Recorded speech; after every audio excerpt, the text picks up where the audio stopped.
Second. Okay, are there any changes to the published agenda? I see that we're deleting item 11C, the engineering agreement, and moving that for April 27th meeting. Anything else? All in favor of approving the agenda with the one minor change, signify with a thumbs up. Okay. Next is approval of minutes of our March 23rd regular select board meeting. I move. Second. Moved and seconded. Are there any changes or amendments to the draft meeting minutes for HUD? A couple of minor typos I noticed. One was line 147. It says keep Franklin Street. It should be one way. It says on way.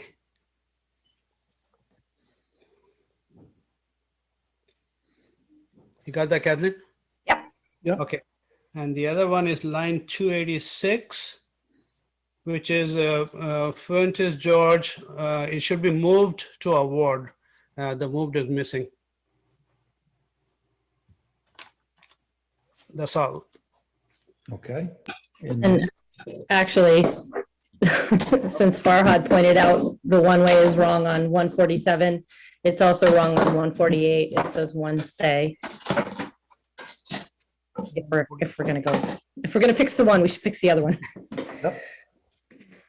Anything else? Okay, seeing nothing else.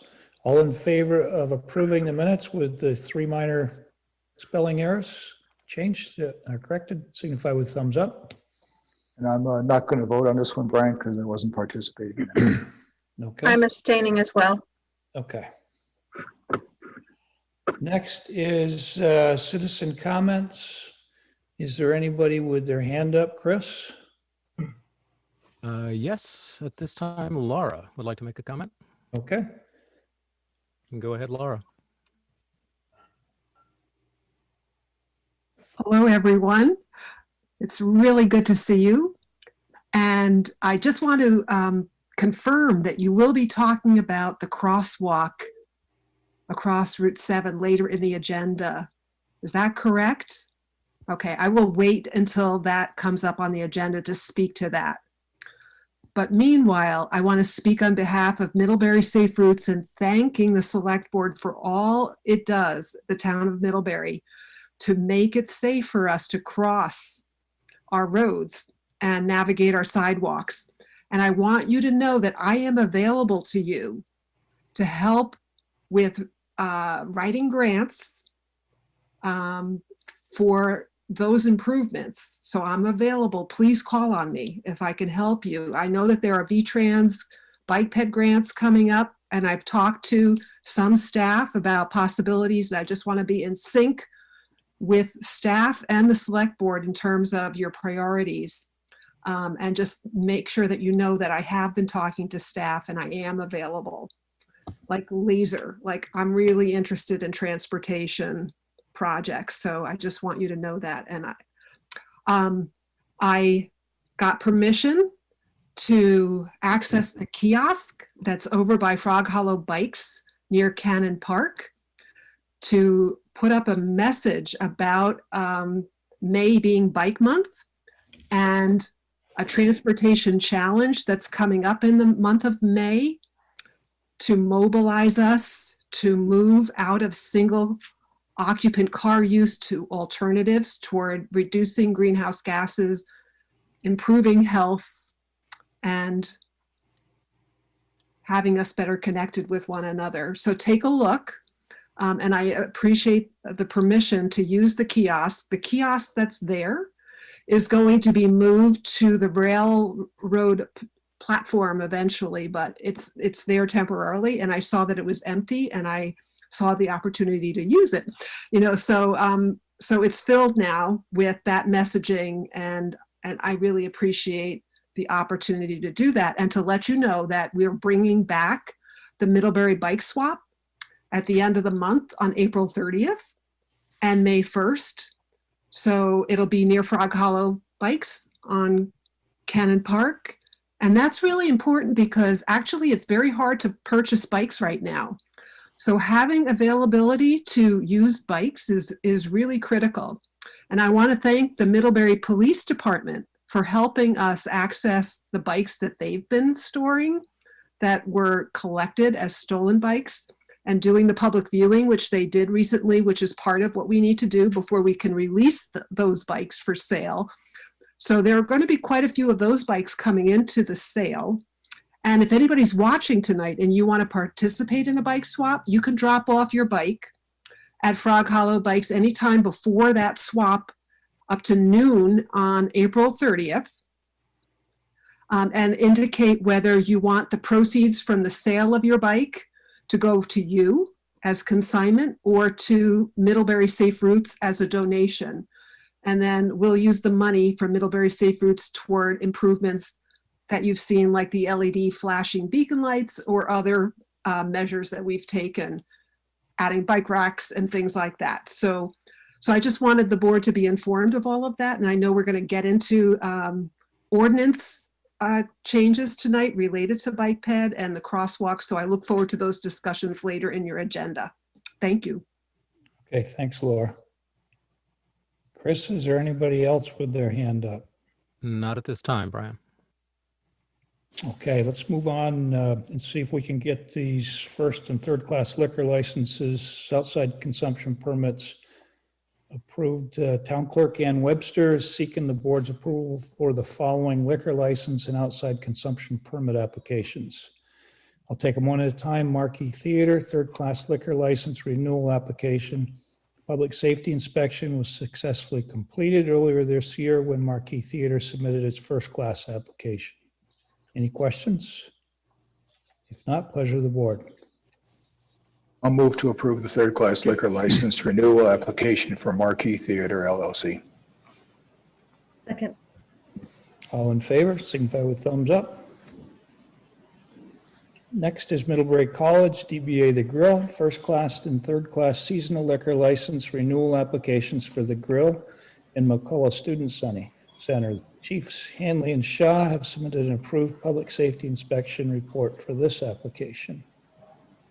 Any questions? I move to approve the seasonal first class and third class liquor license renewal applications for Middlebury College doing business as The Grill.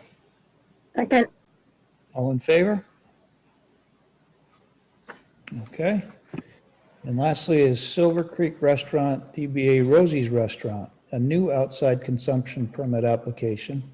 The consumption area is described as the entire front and side porch with railings. The proposed time period is 7 days per week from 8 a.m. to 8 p.m. Ann reports that she expects to receive the public safety inspection report soon, so we could potentially approve it provisionally pending the receipt of those inspections. Move to approve the outside consumption permit for Silver Creek Restaurant doing business as Rosie's Restaurant pending the receipt of completed public safety inspections. Second. All in favor, thumbs up. And Brian, Congressman Welch is joining the meeting. Perfect.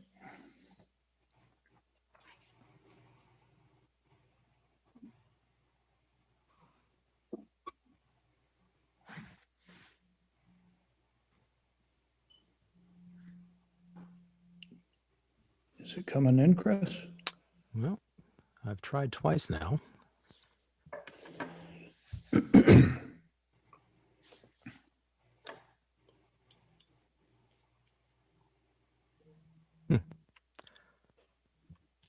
Okay, let's see if that worked.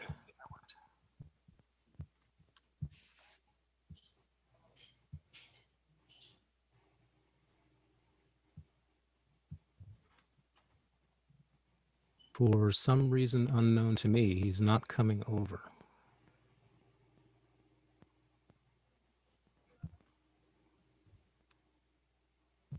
Here There it we go. comes. Yes. Good evening, Congressman Welch. Can you hear us?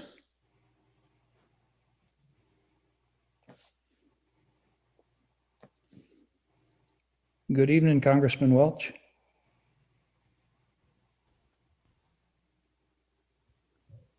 Congressman Welch, are you there?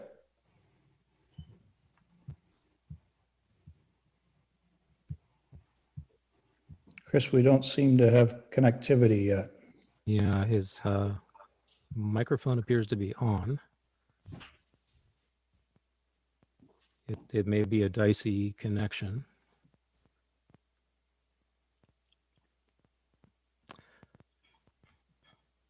Rebecca Ellis, I see that you are on. Are you aware of any issues on your end?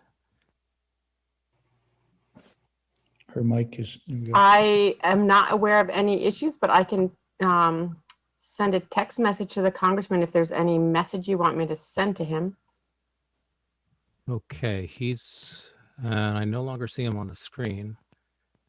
And he's not on the attendee list either. I think he dropped out of the meeting. Yeah, maybe he'll try to call back in or log back in.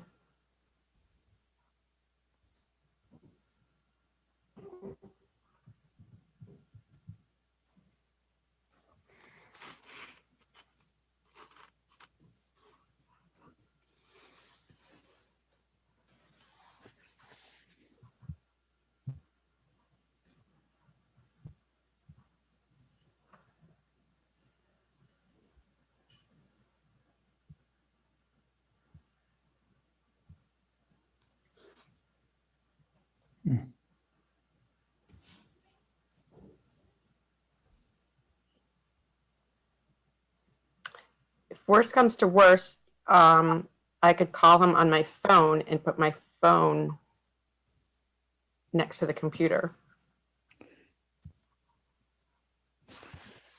That would work for us, Rebecca.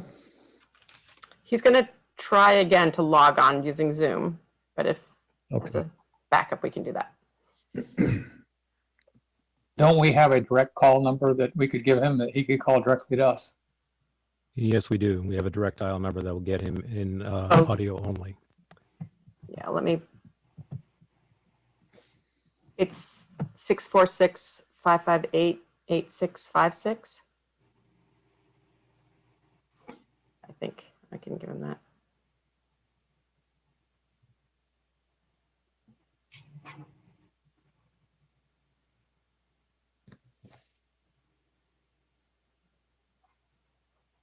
Here he is. There we go.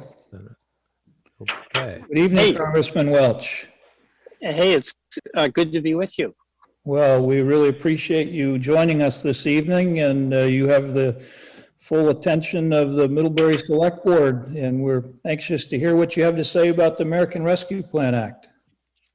Well, first of all, I want to thank you. And I also want to congratulate you on your project getting completed downtown. That was pretty ambitious with the railroad. I mean, that's unbelievable. I never thought it would happen. But anyway, congratulations. If you can keep everybody happy and maintain the patience that it takes to do a project like that underground in the middle of downtown, you know what? You got to come down here and straighten things out. That's my plea to you. So congratulations. But second, I'll talk about the American Rescue Plan, but I first just want to say, I think what we all know, it's just unbelievable what your town, what our state, what our country has been through this past year. You know, it was a year ago in March, 13 months ago, that I was on my way out to the airport at, here in DC to take the 10:30 p.m. flight back. I got a phone call from American Airlines. Congressman Welch, are you planning on taking the plane? And I was bewildered. Of course I am. I'm going home. And they said, well, as soon as you get here, we're ready to leave. I was the only person on the plane. The week before, it had been totally mobbed. I was the only person. And it's not a bad way to fly, by the way. But we don't need a pandemic to do it. So I get home, and of course, I then confronted what you all were starting already to deal with. Restaurants were closed, town offices were closed or closing, schools were closing. everybody who had a business was wondering, what in the world am I going to do? And how am I going to keep body and soul together? And what about my employees?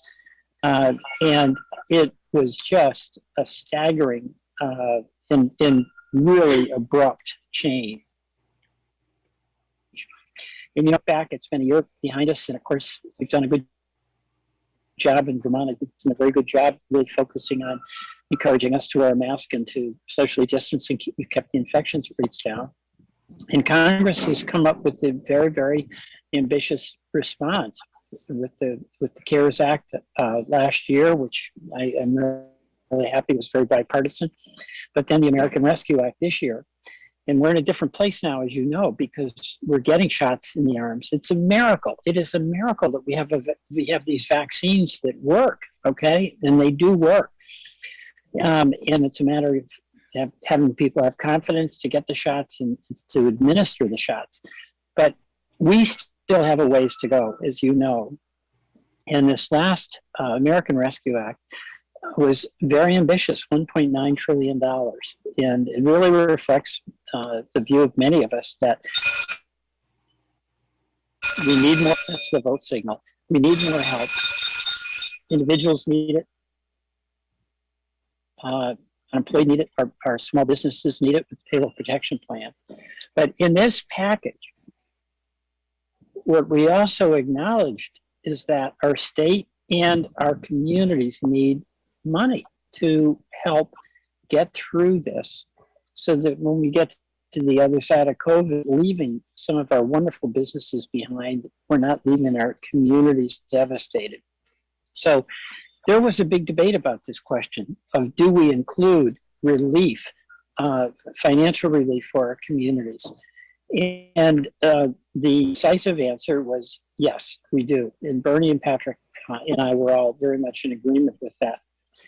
And the amount of money that will go directly to Middlebury is $2.57 million. The amount that's going to go to your school district, and obviously that takes some additional pressure off your taxpayers, your property taxpayers, and they've got to pay both bills to the school and also to the town. That's $3.14 million. The aspects of it that are also very good is that number one, there's a flexibility for you to make these decisions about how best to use this. It has to be COVID related, but COVID related is broadly defined. So it would be everything from making up for revenues lost as a result of COVID to working, say, with nonprofits that might be distributing food to citizens who've been adversely affected, to pay supplemental pay if you thought that was advisable for frontline workers. But it also includes some flexibility for you to address some water, sewer, in broadband challenges that are part of every town's challenge. So you get some flexibility. And again, my view is that the federal government role here was to get some resources back to our communities. But the decisions about how best to use that has to be made, I think, locally. Those of you who've been elected have been entrusted with this enormous responsibility. And you're the ones that are going to be making these decisions, and you'll be getting direct input from everybody in your community. And I think that's the way it'll be best. You have significant responsibility and authority, because the decisions you make with this money are going to really have some lasting benefit, we all hope, to the citizens that you represent. You get the money in two tranches. You get the first half 60 days from when President Biden signed the bill, and that was about 2 or 3 weeks ago. And then a year later, you get the second half of your allocation. The additional flexibility is you've got plenty of time to spend it, and that is until the end of December of 2024. And I know the manager will be keeping an eye on where every dollar is and making certain that along with the board, you're going to be very, very careful about it. But you get that extra time. You may remember that in the CARES Act, when there was funds that came back to Vermont, and had to be administered essentially by the state. There was a December 31, 2020 requirement of spending it, and it really diminished the flexibility. Governor Scott really was one of the many who was advocating for a little extra time, which eventually we were able to get. So we got money. It comes to two allocations. You have a fair amount of flexibility on how best to do it. And you have time to the end of 2024 to make these decisions that are so essential for the well-being of Middlebury. You know, my hope is that we get through this, and we can, but we've got to be careful. You know, I'm back in DC at the moment. They have all of us, from, you know, my grandkids to me, you, who are all really eager to get back. And I don't want anybody here leaving this meeting going down to Miami with the, you know, with the spring break crowd. But get your shots, social distance, wear your mask, but no, you know, the end is in sight. And I think it's exciting to have this these resources that are going to allow your community significant input. You know, you're going to have a hard job here because there's going to be lots of folks advocating how best to utilize this this money that is going to be coming your way, and that's a good thing because we want as much civic engagement as possible. But at the end of the day, you all are going to have to make these decisions. And I'm ready for you, but I want to express to you my admiration that you're going to take on that burden, and I'm going to wish you the best of luck. So I'll end where I began, and that is to say thank you as local leaders for helping your citizens get through this, because every single one of us had a job to do, whatever our job was. Were we going to do it? Were we going to get up each day, dust ourselves off, not complain, but engage, not think of ourselves, but think of others? And it's what Vermonters frequently do, and I think did very well here. But there's more steps to be taken on this journey before it's behind us. So that's my report on the American Rescue Package and how it will be relevant. Wonderful town of Middlebury. Thank you. Congressman Welch, we really appreciate the information you've shared with us. There's many of us on the board that are small business people, and I think I speak for every one of them that your CARES Act was critical to survival of so many of these small businesses and certainly our customers, and it has helped Vermont immensely. So we appreciate that. We appreciate the opportunity to have some time to be methodical in using the this money that's forthcoming, and look forward to the fine print of how that we might use it, and so that we can be equally as methodical as about our way of spending it, and making sure that we get our best bang for our buck for our greater community. And the work you're doing down there is being seen here at the local level, and I think you'd be very proud of the way Middlebury is in the greater Addison County community has held together and kept most of our businesses and people safe, and continued to move forward. We would love to have you back anytime that you're back in Vermont. Come and see the projects that we've done. Oh, thank you, Mr. Chairman. Let me just finish by saying Rebecca Ellis, my state director, is on the call with us. And you mentioned PPP, which really was helpful. But as you may remember, there were some rules that were promulgated that got in the way in its original rollout. And I suspect that when this money finally gets allocated, you'll run into some rules and regulations that are, from your perspective, impediments to the best use of the money. And what happened with PPP, we hope will happen with this.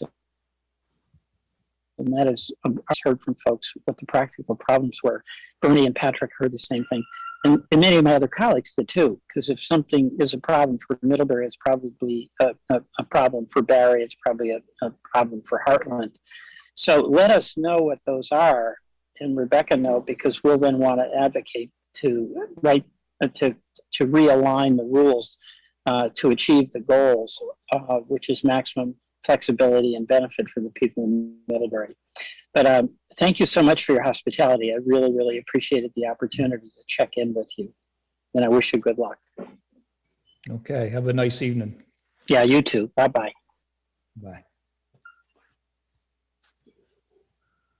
Is Rebecca still on? Yes. Yes, I'm here. Hi. Hi. Just if I'd like to say one thing for a message for the congressman, and as a former small business owner, Middlebury, and I'm sure you know this, and I know the congressman knows this, is there are no employees right now for anybody to hire. The restaurant business in Middlebury, it lost about 175 employees out of 350 during the pandemic because of layoffs and everything. And now the restaurants are trying to hire like crazy and offering anywhere between $20 and $25 for somebody to come and start in a restaurant, and they're getting no responses, and so are the inns. And it's going to be desperate. We're going to have businesses that might be in as bad a trouble as we were during the worst of the pandemic, just because they can't open fully, and they're certainly going to reduce the hours of being able to operate. So I'm sure it's across the state, as you probably know better than I do. But Middlebury is in a great deal of difficulty right now. Thank you for letting me know, and I'll definitely pass that on to the congressman. Thank you. And sorry, my select board members, I really wanted to get that message with Rebecca being there. She was a great help to me during the pandemic, as was the senator's offices. We basically had one-on-one emails all the time. By the way, if you've never been to Congress around there, the bell means that it's time to go vote, and the different number of bells. So it's just like living in a high school. They're all not on the floor all the time, so they have to ring the bell to the hall to get them in. It's an experience to go down and lobby or just to visit. Okay, so Actually, my first job out of university was I worked for the architect of the Capitol, and when that bell would ring, the rest of us who were in the facility engineering side would just get out of the way because the congressional reps and their aides were literally running down the hall. I'm a little bit early to start the public hearing, and one of the things that Congressman Welch's comments point out, and we have decided is when we get to that, is to push off our discussion to a future, not offsite, but retreat, to push off our discussion about those projects and the downtown until we have a little bit more knowledge about what the funds are, what are the controls and limitations, as well as some of the activities that we already have going, and what are the results of those activities, like our Kickstart program. So Heather and I and worked with Kathleen, and we've recommended that push off to a future retreat, that we write it going into it, plan on a second one. Okay. I think I can start at 7:29, the public hearing scheduled for 7:30. So tonight, the select board is conducting a public hearing to take testimony on minor amendments to 8 town ordinances recently presented by Police Chief Tom Hanley and approved by the select board at its March 9th meeting. Each of the amended ordinances has been reviewed and recommended for adoption by the town's Public Health and Safety Committee. As the final step before formally adopting the amended ordinance, in accordance with Chapter 127, Section 107 of the Middlebury Town Charter, we are giving members of the community an opportunity to review and comment upon them. After hearing your input, if the board ultimately votes to adopt the amended ordinances with or without further revisions that we may discuss during the hearing, each will become effective in 40 days unless a referendum petition objecting to their adoption is filed with the town clerk.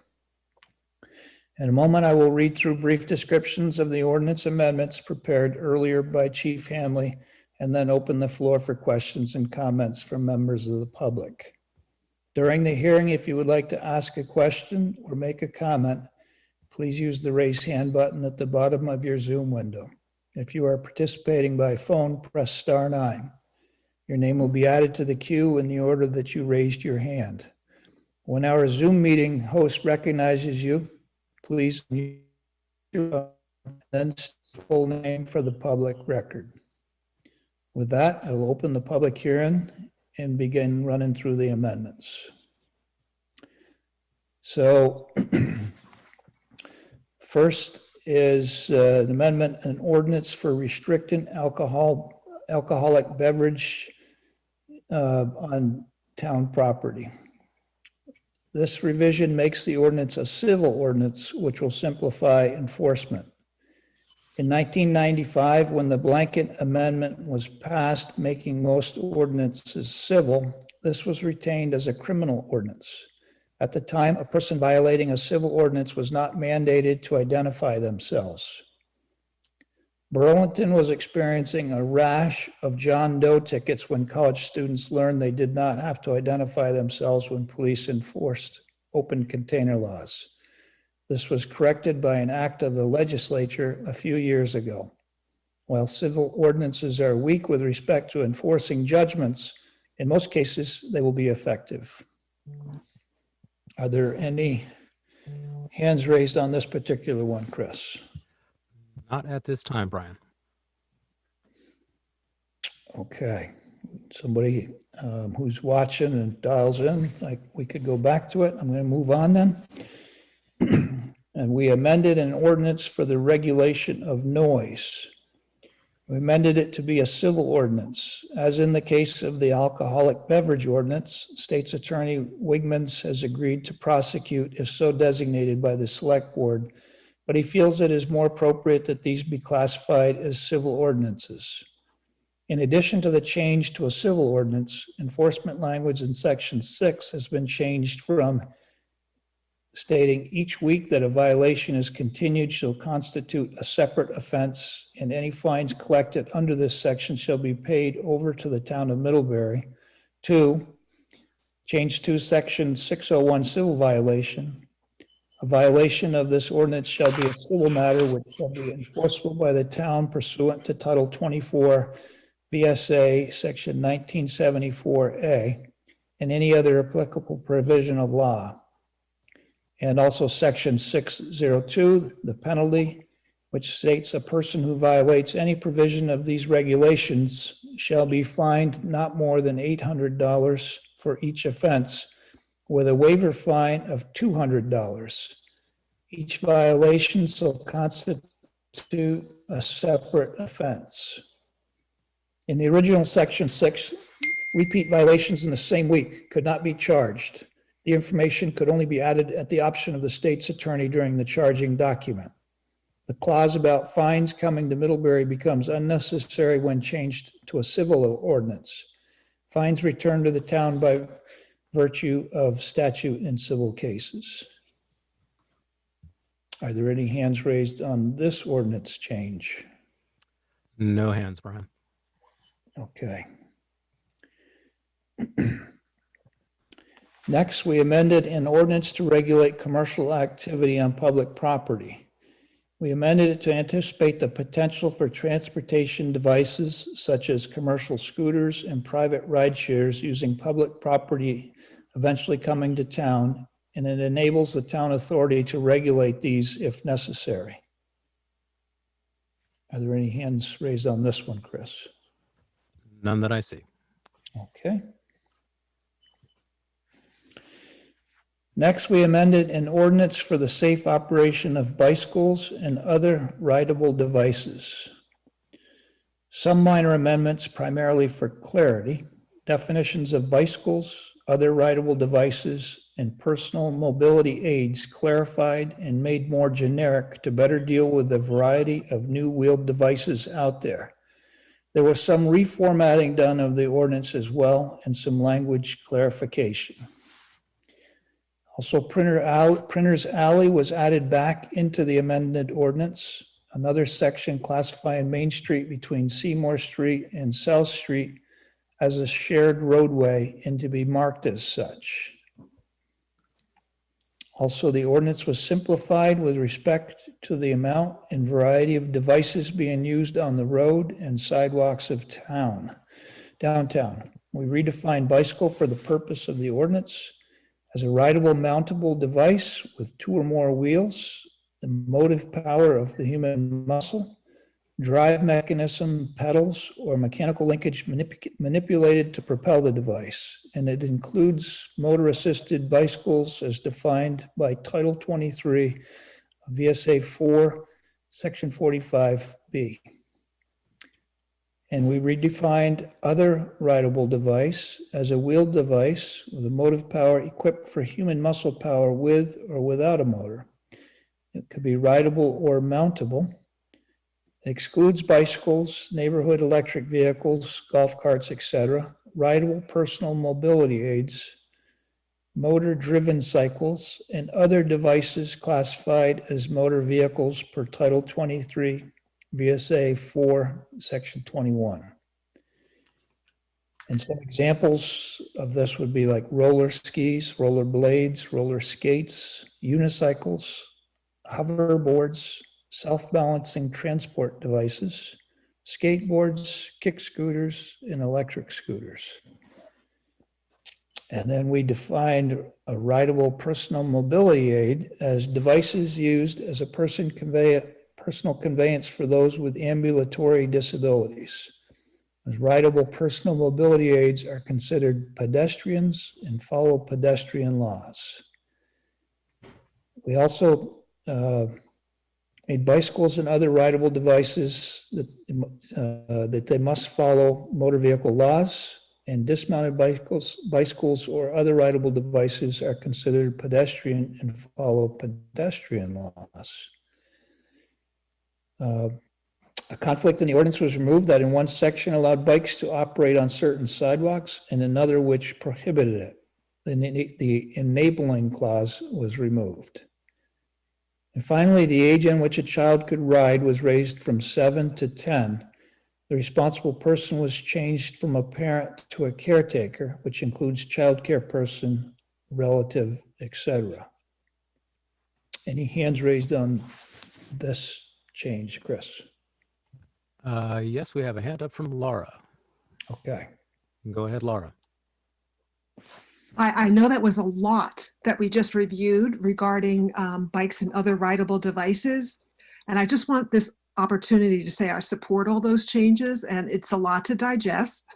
And that what we try to teach people regarding sidewalks and bikes on sidewalks is that really there are only 2 places you're prohibited from riding a bike on a sidewalk, and that's Main Street from Printer's Alley to the library, basically, and Merchants Row. So those are the high density store retail sections of town. And even then, you're only prohibited during business hours. So kids that need to come to school, like before 9 o'clock, they can still use those sidewalks to ride on them. And so really, you know, we want to encourage families to use the sidewalks if they feel safer. And as soon as riders feel more comfortable, definitely to use the road, it's more comfortable. And also, you know, like that, you know, we do guide cyclists to stay as far right as practicable when they're on a road. But when you're on a road like Main Street, where there is no shoulder, really it's safer for you to claim the road. And that's why we have those stencils on the road called sharrows. And you'll see that one part of the ordinance was talking about extending that sharrow distance to pick up the beginning of South Street. That's very important, actually. There's another street that would really benefit from this, and I hope the select board will consider this in the future, and that's Washington Street, you know, where you have parked cars on both sides. So I actually find it safer to claim the road in sections like that, and cyclists can. The law does protect them. I know sometimes motorists don't understand that, but that is permissible. And that the ordinance again is telling you that if you don't feel comfortable riding a bike, you can become a pedestrian and dismount your bike, and then you need to follow the rules of a pedestrian. So if you're in the road with the bike, you follow the rules of the motorist. So you stop at stop signs, you signal turns. And if you're a pedestrian, you follow those rules, meaning that you're encouraged to use crosswalks and, again, make good eye contact and signal your intent to cross. So I'm really proud, actually, that Middlebury has a very thorough ordinance for bikes and other rideable devices, and it made the effort to define other rideable devices and really clarify what that means. That's very, very good work. Thank you. Okay, thanks, Laura. Chris, is there anybody else with their hand raised? Adam Franco had his hand up, but now it's down. Adam, if you'd like to make a comment, would you put your hand up again, please? Okay. Adam, go ahead, please. Hello, Adam Franco here. I just want to echo Laura's thanks on your work on this ordinance. And also wanted to just clarify that with the Printers Alley addition, will that be for both the sidewalk along the bank building as well as the future through the park sidewalk way, as that's going to be an important connectivity point with the new train station opening up soon.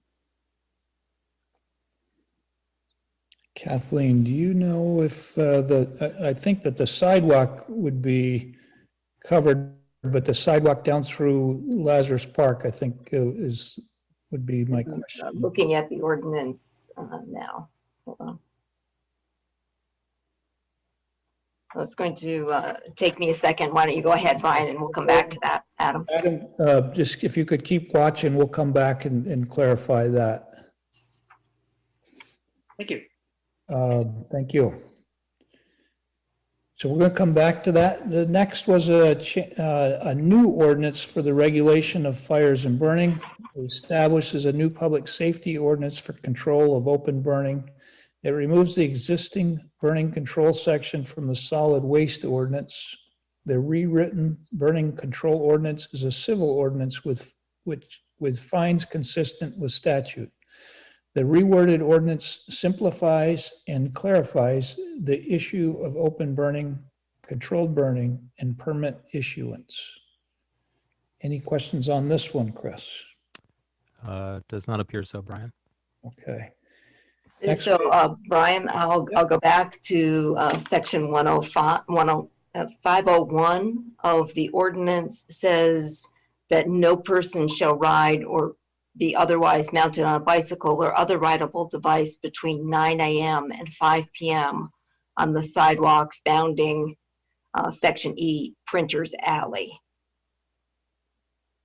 Okay, so that would, to me, include the one that would go down through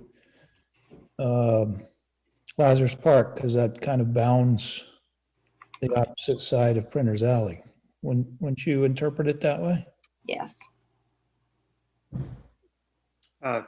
Thanks for that clarification. I don't know that there's necessarily any reason to change that, but it will be something to think about in the future as traffic to and from the train station becomes a more important bicycle and pedestrian thoroughfare. Yeah. Get a note of that. Yeah, and I would say that per Laura's education that she gave us all, that's probably an appropriate place to dismount and become a pedestrian if you want to be on the sidewalk there. And speaking of Laura O'Brien, she has her hand raised again. Okay. Yeah, I'm glad, Adam, that you brought that up. And I want to note that, again, the restriction is really during the business hours from 9 to 5, and that the train station schedule may be outside those hours. So it might be a moot point, so you could still ride your bike down Printers Alley during the less congested time. And so really we're talking about, again, protecting really dense areas of pedestrian use during the business hours. So Yeah, let's watch Printer's Alley to see how that behaves. But again, I just wanted to emphasize that we're talking about restricted hours too, from 9 to 5. Yeah, and I think that 8 o'clock is the time that train is supposed to be coming through Middlebury, so in the morning, I'm not sure in the evening. Okay, then I'm going to move on to an amended an ordinance regulating the collection and disposal of solid waste. And this removes Article 7, open fires in incinerators, which has been moved to the new ordinance for burning that I just talked about.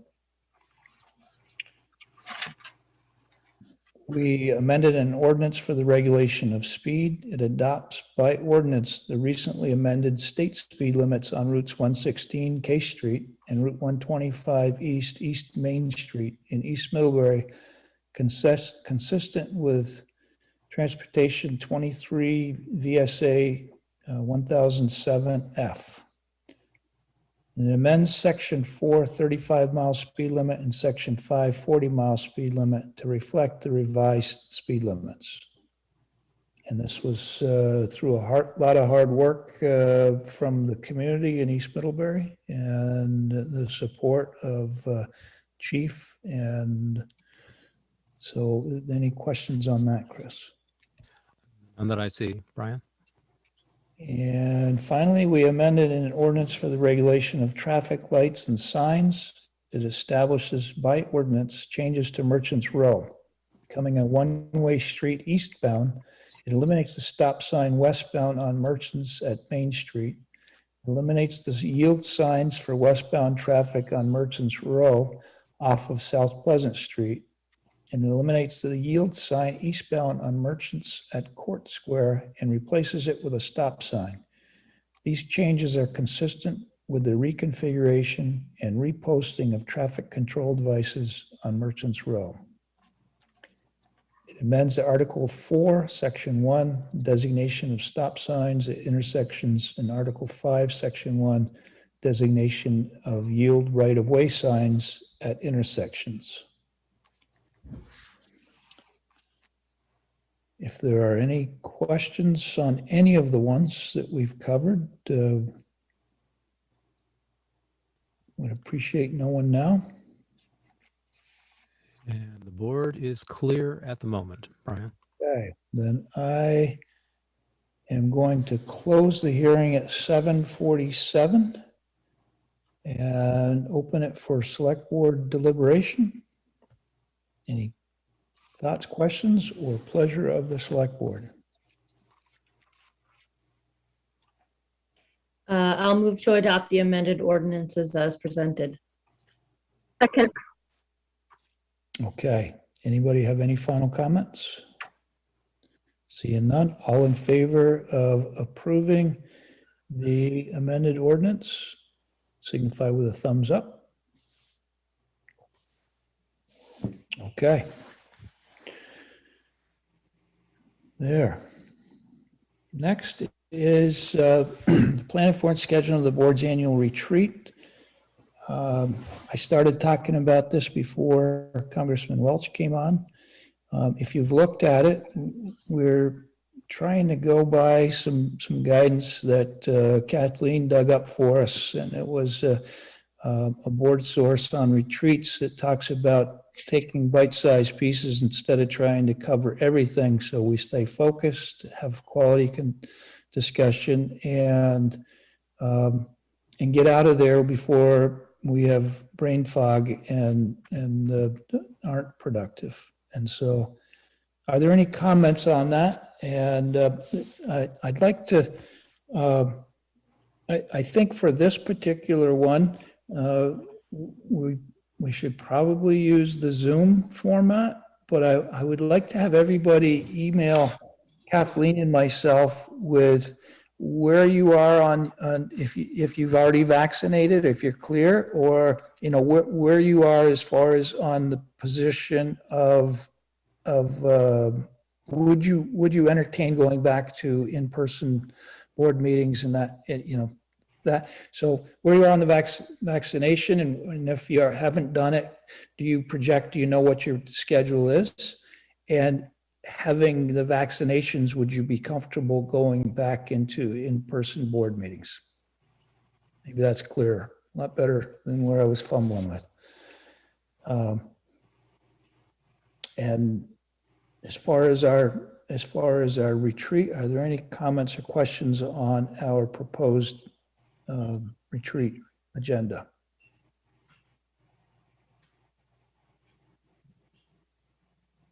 Okay, so we're going to use that agenda. Is everybody locked in for Thursday, 20th?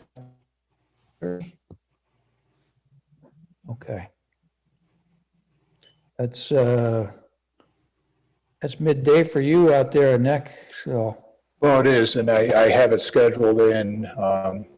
However, what I'm finding on my average day is my schedule is not my own, but I will be participating at some point, and my intention is to be there for the whole thing, so, or calling in from someplace in the park. Okay. All right, well, just watch those buffaloes while you're doing it. I actually have a really good place out here if anybody's interested in a remote retreat. So then I'm going to move on. If everybody, it seems to me like everybody's good with our proposed discussion topics. And then you got a little bit of homework so that we can be thinking about where we're moving forward and maybe have some discussion during our retreat once we've had this census. So I'd like the feedback before the retreat if you have time to do that, please. Next is nominations to appointed boards, committees, commissions, and official positions. Beth prepared for the board's review and consideration the summary of candidates for town panels and officer positions with vacancies for 2021. The spreadsheet that is in our packet was all beautifully color-coded. It does note that 2 panels are considered competitive this year. We have in the DRB, we have 5 applicants for 3 positions. And in the Design Advisory Committee, we have 3 applicants for 2 positions. Also of consideration, I don't know, did you forward it to everybody, Kathleen? We received notice from one of our primary DRB board members that he would be happy to drop back to alternate. So the full thing is in our packet. What has traditionally been is that we would enter all of the names into the nomination, and that at our next board meeting, we would make the final decisions and decide. I don't know if Chris, if there's anybody out there with their hand up who's a candidate who would like to say a little something. We typically allow for that as well. Okay, I don't see any hands at the moment, but if any, oops, yes, now we do. Laura has her hand up. Go ahead, Laura. I'm not a candidate for anything that's listed, but I do want to be a candidate for a committee that you know about, which is so Kathleen, did you have your hand up because you were going to speak to that? I did. Just to note that we had planned to discuss that at the strategic planning retreat, the appointment particularly to the Public Safety Committee and the members on that committee. And the structure of that committee, maybe? Yeah, exactly. All of that? Okay, well, that's good. I will await that. Thank you. And is that why that committee is not listed on the list of committee appointments? That the Public Safety Committee has been strictly a subcommittee of the Select Board, and you haven't taken nominations from the general public previously. Thank you. I did not know that.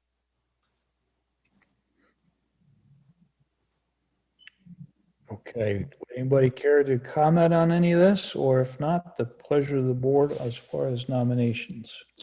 I move to enter into nomination the names of all individuals who expressed interest in appointment to the 2021 to vacancy on town board, commission, committee, or local office, and include the request of Jason LaRock to move from principal to alternate on the Development Review Board. Second. Motion's been made and seconded. Are there any comments on the motion? Seeing none, all in favor of the motion signify with thumbs up. Okay, and are there any other comments on this particular, on the nominee? Okay, so we will be addressing and finalizing that next. Next, if, I'm sorry, Brian, Laura has her hand up again. Laura, go ahead, please. Yeah, just a quick thing, Brian, like, and Kathleen and the rest of the board, so I reframed the Public Safety Committee, helped it, as the Public Health and Safety Committee. And I just want you to think about that as you're taking this into your strategic discussion. So that it's not just public safety, but public health and safety. And do you want it to continue in that direction, which I think is a good direction? Okay, that's it. okay, thanks, Laura. Chris, is Alan with us? He should be coming in any moment. Okay. So folks, I have to log off right now. I have some stuff to do. Thank you so much. Have a good meeting.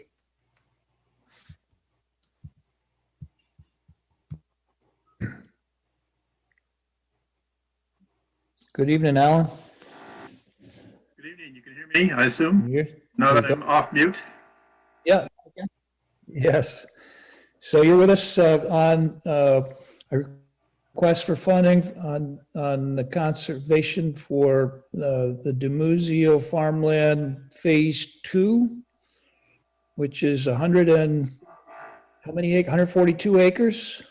Yep, 142, correct. On the east side of Munger Street, opposite the 132 acre parcel that we conserved a couple years ago, right? Yep. Okay. And Any comments on that? Em? if you want to share a screen, or if maybe you've already received all the information, all the board members know which property we're talking about, I assume. I'm happy to share a screen if you like.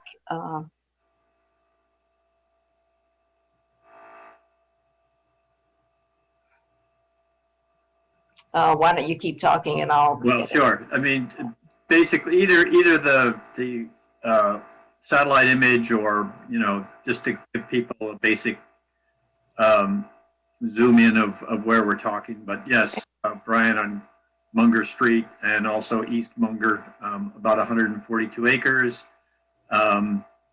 and really appreciate your support. This is important leverage. We're having a meeting in May, early May, with VHCB for the bulk of the funding. But anytime there's some town funding added to the mix, really elevates those chances. So yeah, thank you, Kathleen. You can see some of the other work that we've done in that area with the Butlers and the DeMuzio piece that we've already done. Also a piece owned by Joel Pominville. So this is the piece in yellow that sort of fills in some of that block in that part of town. And it's a little larger than what we did earlier. 132 acres was on the other side of the road, and this is 142. So we're very pleased to be able to bring this to you, and I think we've gotten some support letters. I met with the Planning Commission and also the Conservation Commission as well. So those were included in the packet. Or I think actually those couple of those letters just came in within the last week, I think, Kathleen. So I'm here to ask for your support. The request is for $25,000 of leverage towards this project out of the Conservation Fund, and really to answer any questions that you might have about the project. Any questions on this project? This is coming out of that pot of funds that we've also talked about using some of the funds for on the, I just spaced the name of the property we just walked. Help me. Dutton property. The Dutton property, thank you. Did look like he's taking a lot less than appraised value on the development rights for this property. Oh, Yes, that's true. There's what we call a bargain sale. So he can actually use that bargain sale as a tax deduction, as a charitable gift to a profit.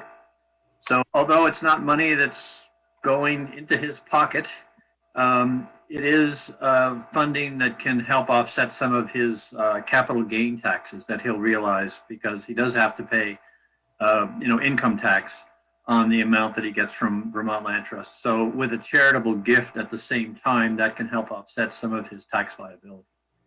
So, and he was very gracious and generous to do that the first time around, because it met some of our cap limits on funding. So he was pretty much open to doing a similar kind of what we call a bargain sale on the second phase.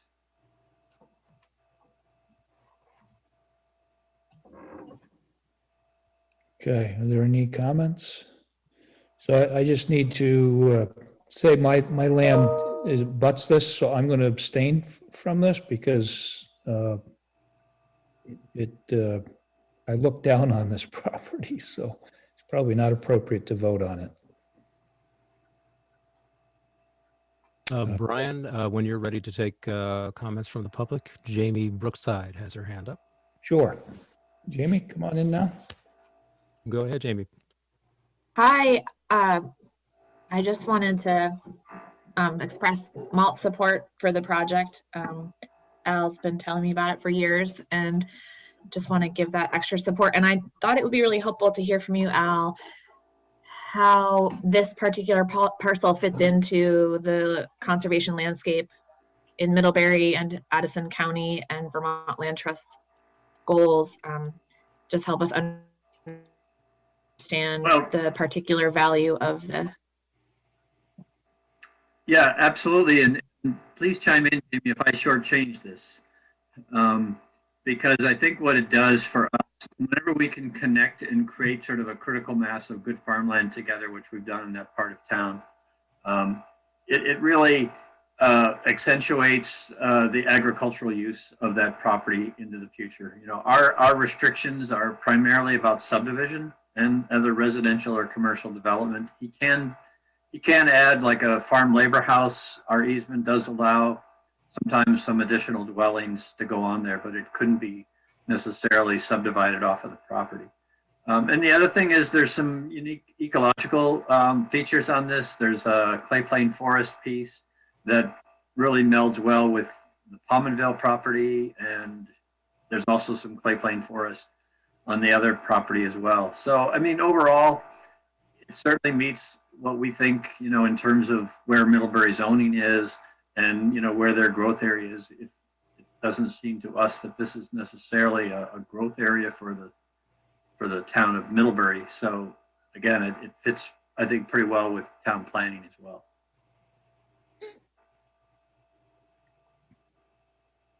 Are there any questions from the board? Any other hands raised, Chris? Not at this time. Pleasure of the board?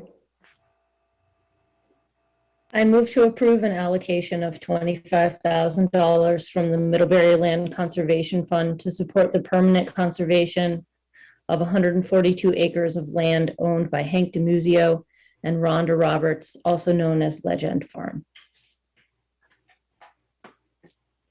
Second. Moved and seconded. Any comments on the motion?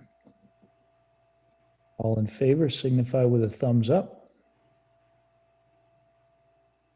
Okay, we have 5-4, 1 abstained, and Farhad had to drop out of the meeting. So looks like you've got the support, Al. Good luck. All right, well, my thumb is up too. Yeah, that's a beautiful property to conserve. All right. really makes a nice.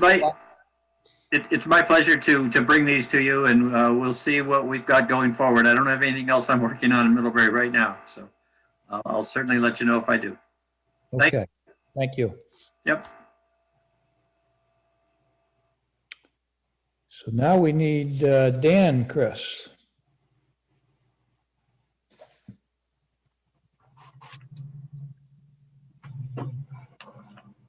Hang on, I just promoted the wrong person. Stand by, Dave. You're coming up a little later. Let me move him back.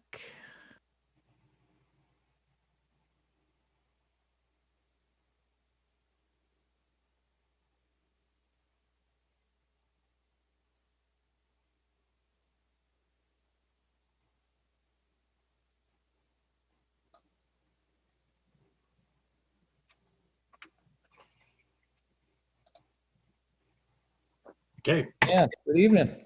Good evening. How are you all? Good. Well, you've got quite a slate for us this evening. Yeah, hang on. Here we go. Okay, away we go. All right. First item is a Class 2 paving grant application to VTrans. This one is for Katy Road. VTrans divvies these out, kind of rotating through the districts. We're in District 5, so the administrator shifts the money around from town to town, tries to spread it out evenly. So last summer we were pretty close to being within the fundable range for their funds. I'm not sure how it's going to work out this year. We might hit that this year, but certainly would be in line for the next year. But anyway, this is for a Class 2 paving grant for Katy. It would run from US Route 7 east over to Vermont Route 116. It's about a little over a mile and a quarter long. The road surface would be reclaimed, in other words, bow-megged up like a rototiller, and then 4 inches of asphalt, new asphalt would be put down. So I'm requesting you to approve the submission of that grant. It has to go in Thursday, end of day this week. So that's the first item. I'll move to approve the submission of a grant application to VTrans for the recycling and paving project on Katy Road. Second. Moved and seconded. Any questions or comments? All right, all in favor, signify with a thumbs up. Okay, next. All right, the next item is an engineering agreement for Washington Street Water Main Project. This is with Otter Creek Engineering. We received notice a few months ago from the DWSRF Drinking Water State Revolving Fund for a $750,000 grant to help us replace the water main in Washington Street. Also Court Square, and then Seymour over to Seymour Street and Main Street. So as part of the process for DWSRF funds, we have to have an approved engineering services agreement. It's all done on their format. So the engineer Otter Creek Engineering has submitted that to the state for their approval. They have approved it. So then the next step is for the board to approve that engineering services agreement. The agreement is for $156,970. All of it is grant eligible. So we plan on putting this project out to bid most likely late fall, winter, and be ready to go in the spring. Part of the reason for the, well, it depends on how your perspective, delay was we wanted to get the state paving project out of the way. And on the other hand, part of the urgency is the state wants to spend the money to get it out into the community's hands. So everybody's all good to go for doing this project next year. So I'm requesting the board to approve the engineering services agreement with Otter Creek Engineering for $156,970. I'll move to approve the engineering services agreement with Otter Creek Engineering for the Washington Street Washington Street water main project at a total cost of $156,970. Second. Any comments or questions? Brian, because again, I worked with Otter Creek Engineering and I used them professionally for some of my projects. I'll abstain from this vote. Okay. So not seeing any, all of the remainder, those are supporting it, signify with thumbs up. Okay, so we have 5-4, 1 abstention. Go ahead. Okay, the next item is engineering services agreement amendment for the Main Street sidewalk project. This is with Green Mountain Engineering. It is for the construction administration services of the construction That includes construction review, inspection services, construction administration services. That's pay requests, meetings with the contractor in town, of course, and helping with public notification and also with record drawings at the end of the project. So the previous agreement with them only went through the bid process. So now that we know how long the project's going to take, we then asked the engineering company to give us their proposal for the amount of time of the project. So this amendment is for $26,750. Again, this is for the Main Street sidewalk project. We are anticipating an early May start, and completion should be a few weeks. Certainly, it'll be sometime in maybe late June when it's all completed. So I'm requesting you to approve their amendment for the project.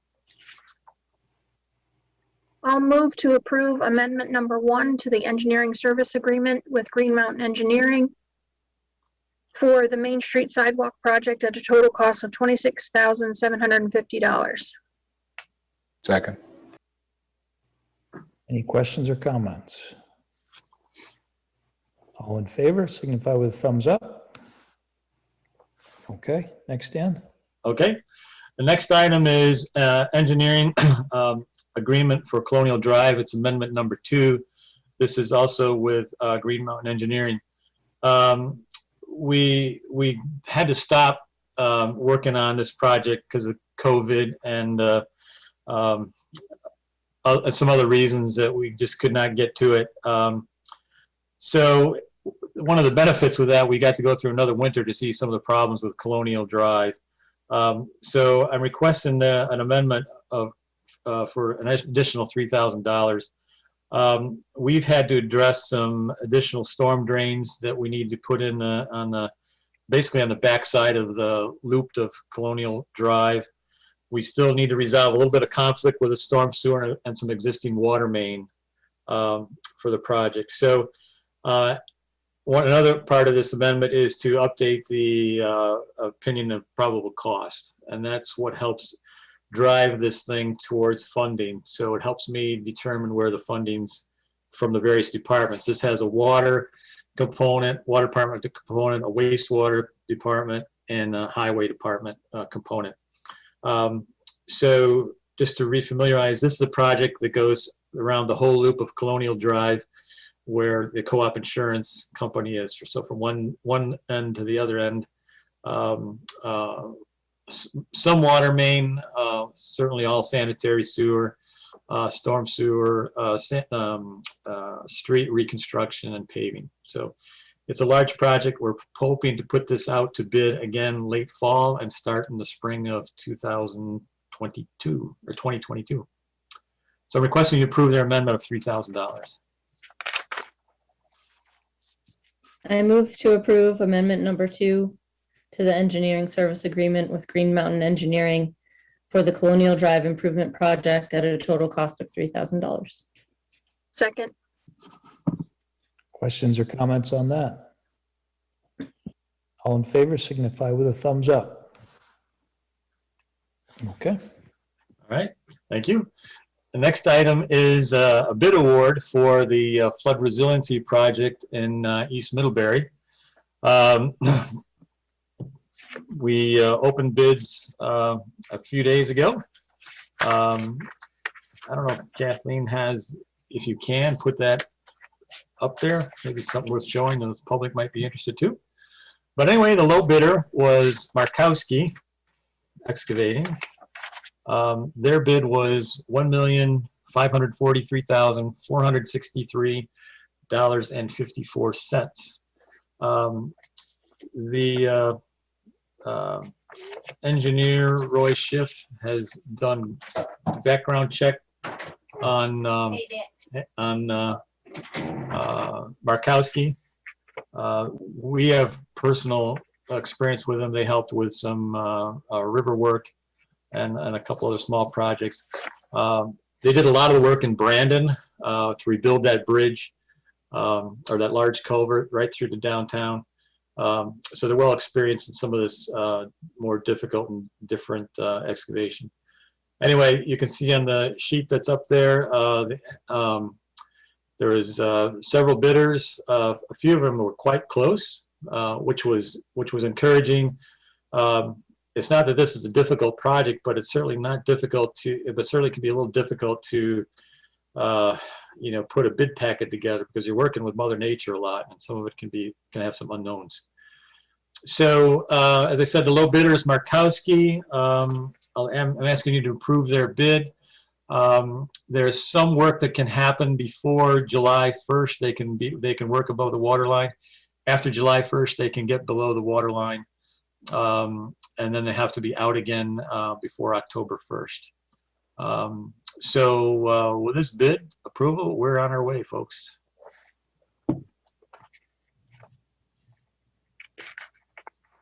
Dan, this is lower than what we had projected. Yeah, I can't remember the exact number that Roy had thought, but I think it was around 2 million, maybe. Is that right, Kathleen? Would you remember? Yeah. So he was pleasantly surprised by the lower price. Okay. Questions? I'll make a motion to award the contract to Markowski Excavating Incorporated for the construction of the East Middlebury Flood Resiliency Project at a total cost of $1,543,463.54. Second. Second. Nope. Go ahead, it's yours. You can have it. Well, that's yours. You live in that neighborhood. Moved and seconded. Are there any questions or comments on this? I'm just want to say that I'm really excited to finally see this project move to construction. Long time coming, great work, and to both Dan and Kathleen. So, yay! Yeah. Excellent. Okay. All in favor, signify with a thumbs up. And it's off and running, Dan. Okay, great. Next one is the bid award for installation of a culvert underneath Katy Road. This is what we call culvert number 1. It's the first large one that you go across when you go past the intersection of Katy Road and Lower Foot Street. We did a similar one last year, and this is the other one that has to be done before we do the paving project that we talked about earlier with that grant application. So this project is a replacement of a 48-inch culvert with a new aluminum plate pipe arch. It's like a squashed egg, if you will. It's 10 feet, a little over 10 feet wide, almost 7 feet tall, and it's 72 feet long, and it's made out of aluminum plate. So this was put out to bid. You had a couple bidders on it. I should say a few bidders on it. And Champlain Construction was the low bidder. Their bid was $92,822.05.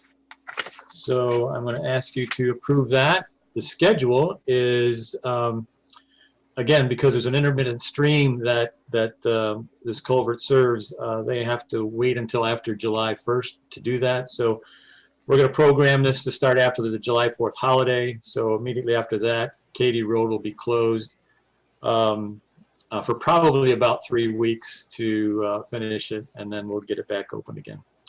So I'm requesting the board to approve Champlain's bid for $92,822.05. I move to award a contract to Champlain Construction Company for construction of the Katy Road Culvert Replacement Project, total cost of $92,822.05. Second. Okay, questions or comments on that? Being none, all in favor signify with a thumbs up. Okay.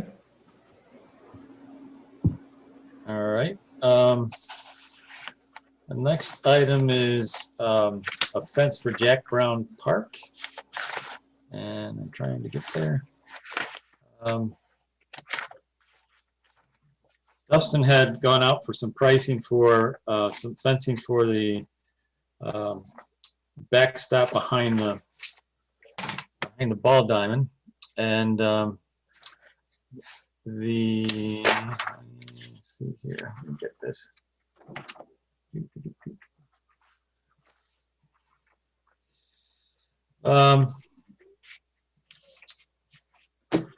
The low bidder for the project was Vermont Recreational Surfacing and Fencing there out of Barnett, Vermont. He had a cost from that, or proposal from them for $9,764. And then he had a suggestion from the contractor to put in a wire that goes around the bottom of the fencing that allows to minimize the curl up that tends to happen over time. And I believe that was it $400, Kathleen? I think I wrote that down. $422. Right. And that would make the total for the award to be $10,186. Right.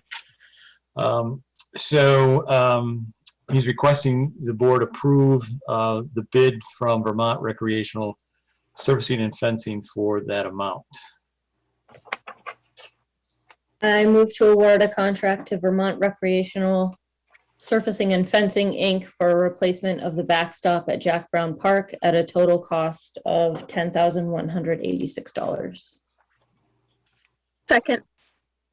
Moved and seconded. Any comments or questions on that? All in favor signify with a thumbs up. Okay. Next item is also another request from Dustin for a climbing wall at the swimming pool. They researched a climbing wall panel, 2-panel structure that you'll see right there from Spectrum Aquatics. This will be a sole source exemption provision of the purchasing policy. The total cost for the project is $26,423. It's 4 panels high, 2 panels wide. It was had full support of the Recreation Advisory Committee, and they're hoping to increase attendance at the pool. I got to tell you, it looks kind of fun once they get this thing installed. So it should be ready to go for the start of the season, I believe. And so he's asking you to approve the bid from Spectrum Aquatics for the climbing wall of $26,423. I'll make a motion to award a contract to Spectrum Aquatics for the purchase of an aquaclimb climbing wall for installation in the town pool under the sole source exception provision of the purchasing policy at a total cost of $26,423. Moving second, questions or comments? Dan? Kathleen, I assume this is covered under the budget? Yes, it was budgeted in the capital budget funds. Thank you. Any other questions or comments? Kathleen, is this kind of a one-of-a-kind producer? Because the sole source for one this large is... I believe so, but Dustin Hunt is in the crowd, so we can let him in. Yeah, I think just having him speak to the sole source nature of the bid, of $6,000 bid. Yep, so they're the only one that creates this type of wall that we wanted, that offers the contour and the element that kind of bends over the water and drops into the pool. There are other pool climbing walls out there, but not ones that really fit our pool well. Okay. Thanks, Dustin. Any other Just to- questions or comments? Go ahead, Heather. Sorry, I didn't mean to interrupt, Brian. While Dustin's here, I think he hoped it would be ready, maybe not for the beginning of the season, but maybe by July 1st. Is that what you said the other day, Dustin? That's correct, Heather. Okay. Any other questions or comments? Seeing none, all in favor of approving the motion, signify with a thumbs up. Okay, thanks, Dustin. Thanks, guys. Next, yep. Okay. The next item is replacement of the influent valve at the wastewater plant. I know we all don't get down there too often, but there's 4 basins that rotate, taking in wastewater and go through the aeration process. And so one of these influent valves, it regulates, it's automatic, turns the valve open and allows the wastewater to come in and be aerated and so on and so forth. These are a wear item. I think we did one last year and maybe one a year before that. And so this one is leaking a bit. So what happens is there's a possibility where the wastewater doesn't shut off, and when the basin goes through a quiet settling phase, you can get some more raw wastewater in there than you would like. So Bob has gotten some pricing from Atlantic Fluid Technology. They're out of West Boylston, Massachusetts. Again, this is a sole source exception provision. The price for the valve itself is $5,944. Does not include installation, and we will use a local contractor to put that in. That's which we've done in the past. So not much more detail on that other than approving it and getting it ordered so we can get it put in soon this spring, hopefully.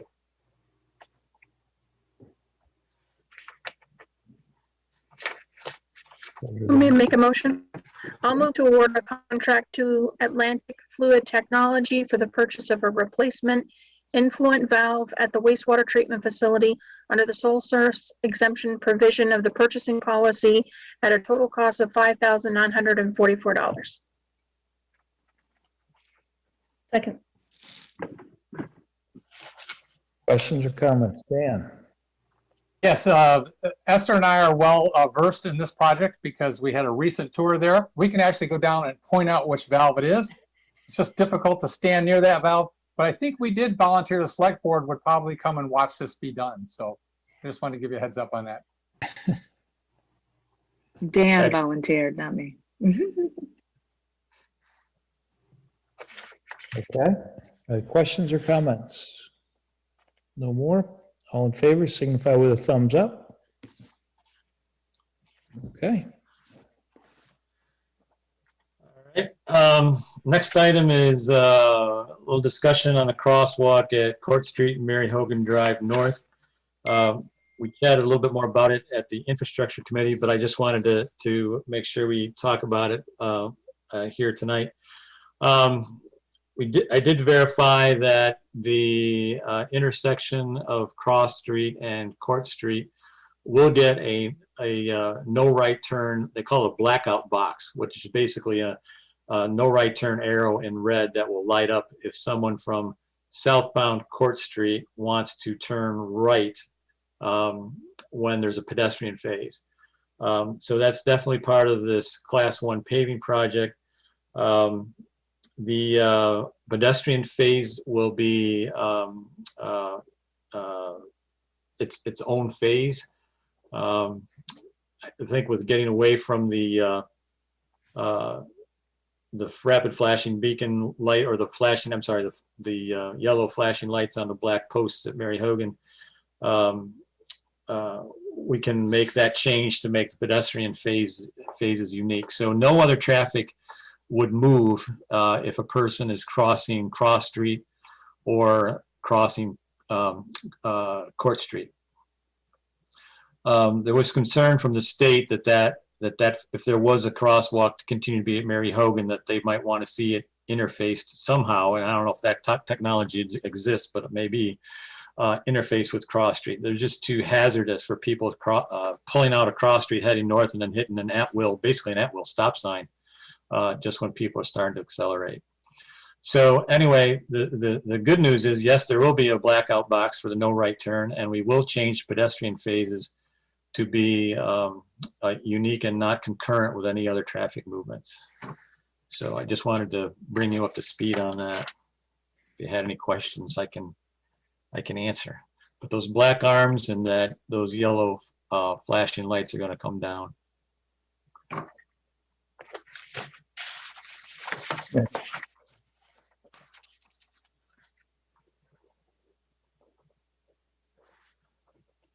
Okay. Nick's got, yeah, Nick. Yeah.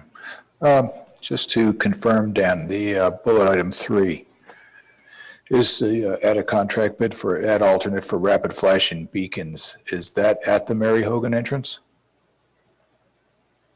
No, there is right now. There is nothing that will that we have planned for putting a rapid flashing beacon at Mary Hogan North. Well, no, I see that, but then there's that bullet 3. So what does that mean? The state was going to consider putting that in there in case we decided to go that way. Okay. It's not our contract. It'd be part of the state's contract. Okay. Thanks. Yep. Any other questions? Brian, we have a couple of hands up in the audience. First up is Adam Franco. Adam, go ahead, please. Thank you. So I don't have a strong opinion as to the presence or not of the crosswalk at Mary Hogan Drive. However, one of the features of Court Street is generally very long distances between each crosswalk. So I just want to note that while the mid-block crossing is not ideal, it is something of a remedy towards a very long distance for pedestrians who would be coming from the rec park across Court Street, would need to deviate quite far in either direction before coming back. My second question or comment is, if the pedestrian phase at the Cross Street Court Street intersection is going to be a standalone phase, would there be an opportunity to have a crosswalk on the south side of the intersection instead of, so that pedestrians can go straight across from the corner by the telephone building towards the sheriff's department, rather than needing to do a L shape, first crossing Cross Street, then crossing Court Street? Right now, that's not possible because it's the timing. Right. Kathleen, can you put that ortho photo back up, please? Yep. There's a driveway there that would make that a challenge, isn't there? Well, there is, and you can't have a crosswalk terminate in or start from a driveway. I suppose you would probably might fit going to the north side of that driveway if you chose to do so. There's nothing that says we can't do it. At some point in the future, the controller certainly can handle that. There'd be just hardware to purchase. The hand stop signal, go signal on the, for the pedestrians on the post. I believe there's a post on that side of the street that probably could go on. But anyway, it can be done. It's not part of this paving process, but there's nothing that says you can't do it should you decide to do it in the future. Thanks. I don't know that it's necessarily a ideal feature. I've just noticed pedestrians currently with the signal timing waiting quite a while to cross Cross Street and then having to wait again to cross Route 7. So if that making the pedestrian access easier gets more people walking and less parking. Thanks. Okay, next up, we have Laura. Laura, go ahead, please. Hi, Dan. So are we saying that we can't preserve the crosswalk at Mary Hogan Drive North? I had no objection to the blinking light being removed, but I thought we were going to preserve the crosswalk and add rapid flashing beacon lights to improve the safety of that crossing, because it is quite a long deviance for people to go to either Court Square or Cross Street. There's so much habit with crossing at that spot because of the Dunkin' Donuts and access to the rec park and apartments that are pretty densely habitated, and the Evergreen Center of the counseling service with residents that are primarily pedestrians that want to cross over to Dunkin' Donuts from there. So I just want to see if we could reconsider preserving that if we can. I think it's an important crosswalk. That would be a board decision, but I can tell you that the state's eyebrows went up when the mention of a rapid flashing beacon light at that intersection, because it's so close to Cross Street. That's probably, you know, I guess it's believed that's not a great spot for a crosswalk. And then having vehicles have to stop basically at a moment's notice of someone pushing a button, and what that does to the function of thousands of cars trying to go up Cross Street after they've just maybe possibly stopped for another pedestrian at the intersection. I watch that intersection in the mornings, and some of the residences that live, you know, on the east side of the street, they don't even bother to go to the crosswalk, to go to Dunkin' Donuts. They just walk across the street, you know. So it was like, you know, why are we even doing this? Because it didn't just seem like people wanted to even go to the crosswalk. So a few mornings that I watched it, I saw one pedestrian actually use it.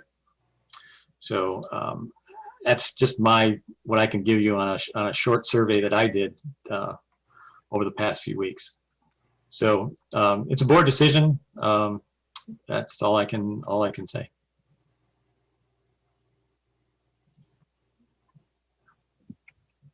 Brian, oh, I'm sorry, Laura, go ahead. Well, I can tell you that when I was at the last Walk by Council meeting, Andrew LaRoe was able to see the crossings that were happening during the meeting, and there were people crossing there then, you know. So I'm not sure when we're observing this, but I mean, I've heard from the community that there's a lot of desire to maintain that crosswalk, including Mary Hogan principal and staff. So I still feel pretty strongly. I thought we were going to have a public hearing to have more discussion on that crosswalk before making a decision to abandon it. That's what I remembered. Dan, what's the distance between that crosswalk and the one that is at Cross Street? I think it's about 280 feet. Rings a bell somewhere in that. Less than 100 yards? Pardon me? I guess I would have a hard time dotting Court Street with crosswalks that don't make sense, Laura, if we've got one that's less than 100 yards away. We struggle with traffic flow, and we get more complaints about traffic flow.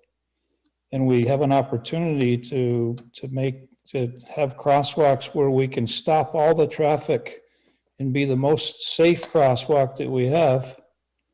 And we are going to try to rely on a flashing beacon light on one of our main routes. I don't think that's prudent. Well, it's the school zone, and it's the most important stretch for families. Court Square to Cross Street and Mary Hogan's entrance, that other entrance. And I think it helps calm traffic in that section. Mary Hogan families tell us that the most important thing we can do is make crossing Route 7 safe. And I know you're saying that by saying you want to divert people to the safer crosswalks at Court Square and Cross Street. And I am thinking about that. And I know about the argument for keeping traffic flowing because you don't want idling and that problem. So you do want to keep traffic going, but you will also want to provide for safe crossing for school families. That's the school zone.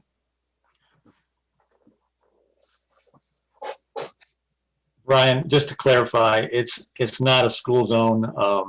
Mary Hogan, it is not, it is not on Court Street. It is not in an official school zone.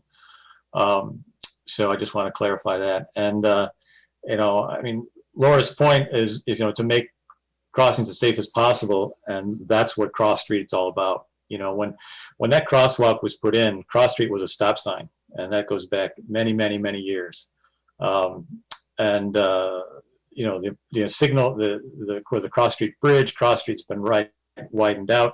Signalization went in. I mean, it's far safer to cross there than it is by whether it's a rapid flashing beacon or a yellow flashing light.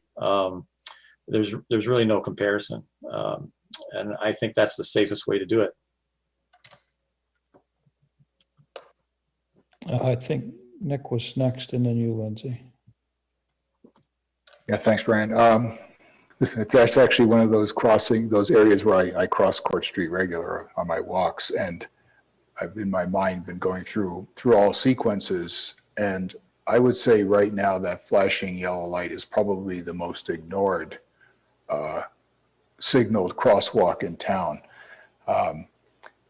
My experience is people tend to only stop there when the traffic light at Court Street is red. I mean, if you're trusting that light to safely cross, one's making a mistake.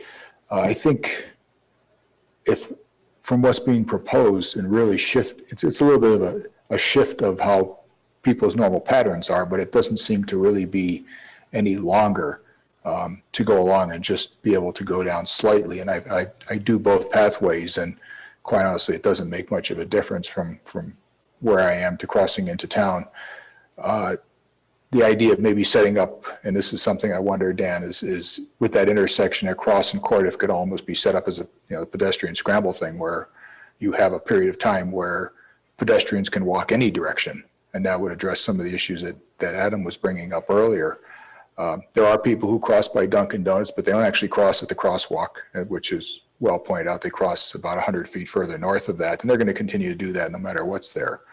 So as I've rationalized and evaluated the options, I have to admit that the direction that you're proposing is the one that strikes me as the safest all around.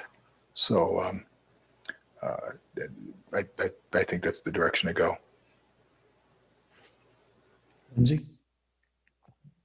Yeah, and I was just going to point out a couple things.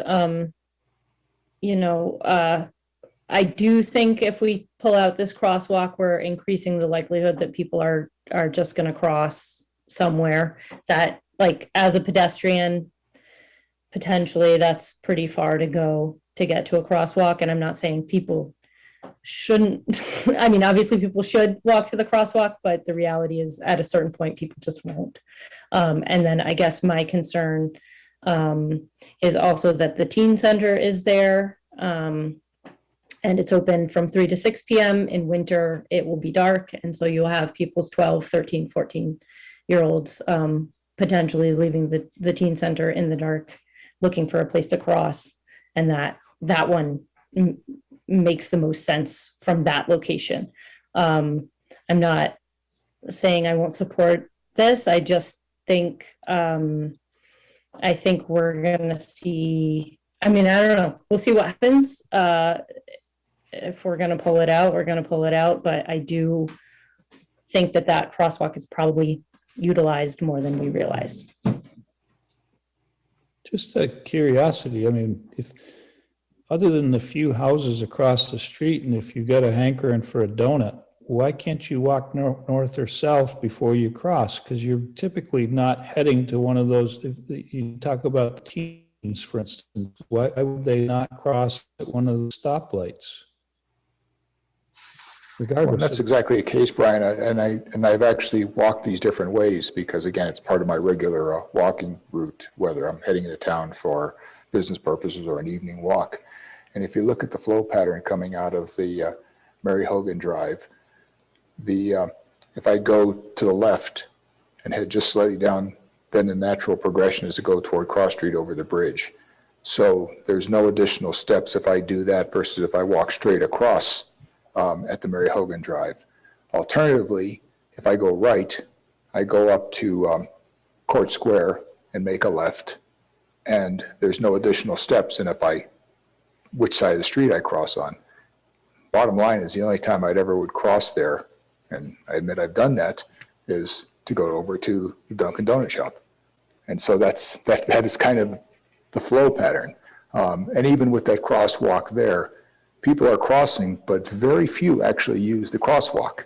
They tend to want to cross about 100 feet north, right directly in front of the donut shop. And just observed that so many times. And it's, being a townie in that area, it's the way it seems to work. It's the way it does work. So I think, the argument Dan presents, and I can understand V-Trans apprehension about that, because I've also witnessed people coming off a cross street, turning left to head north, and if I'm there, I'm not expecting them to stop. And they don't even see the flashing light. So that's just personal observation, but it's based on many years of using that intersection. Lindsay. Yeah, no, I was just gonna answer your question for myself as a pedestrian, as a sometimes pedestrian. I think people utilize that crosswalk because they don't have to wait. The other two intersections are a lot busier. If you're pushing a button, you're waiting for your signal. And the truth is that people will cross wherever it's fastest, and that one's fast. Again, I'm not saying I won't support it. It does make me a little leery. Like I do think this is something that people are going to notice. And I think we should definitely alert the school and probably the teen center that change is happening. But,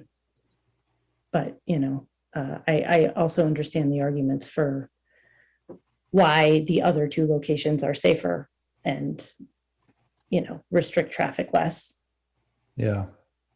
Interesting, because why you cross there is what makes it less safe. Because you can do it without waiting. People don't wait for a car to stop. So, okay. Let's move on, Dan. Okay. Sorry, Brian. Dan, before you continue, we have a couple of other hands raised in the audience if you want to entertain those. First is Fred Dunnington. Fred, go ahead, please. Good evening. The history of that particular crosswalk and the signal arms is that when the Court Street signalization project was done in an earlier decade, before the Cross Street Bridge, the V-Trans went through a similar process and said, if that's going to be possibly in the future a major pedestrian crossing, the thing to do is to put in arms there so that there could be signalization there if it did become actively used. There could be a protected pedestrian crossing installed there. Of course, everybody doesn't want this crosswalk to unduly obstruct traffic flow, and there's no real evidence that it has.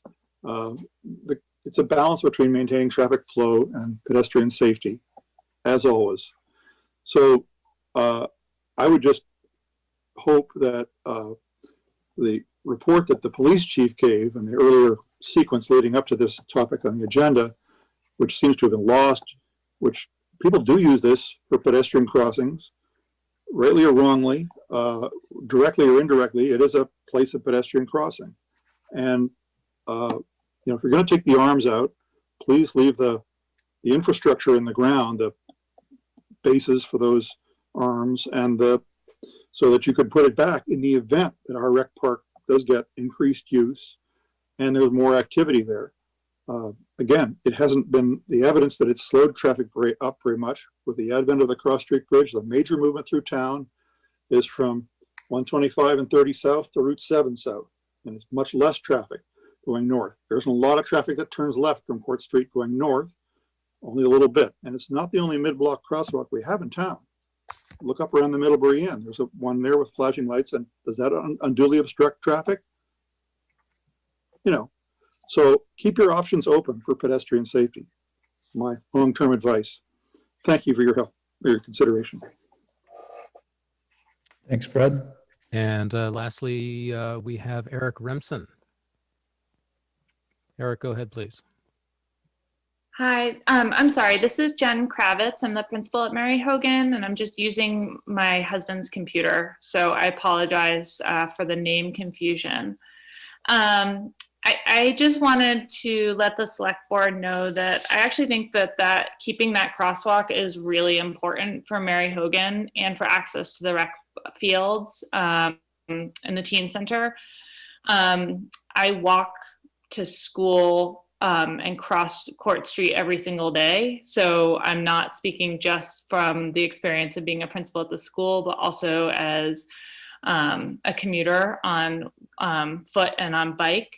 By keeping only the crosswalk at Cross Street, it's pretty problematic if you're trying to enter from Cross Street, because you can't cut through, or you're not supposed to cut through, by Zeno House because of the line of sight, and it's a narrow driveway. So if there's a vehicle coming from behind there, it's potentially dangerous.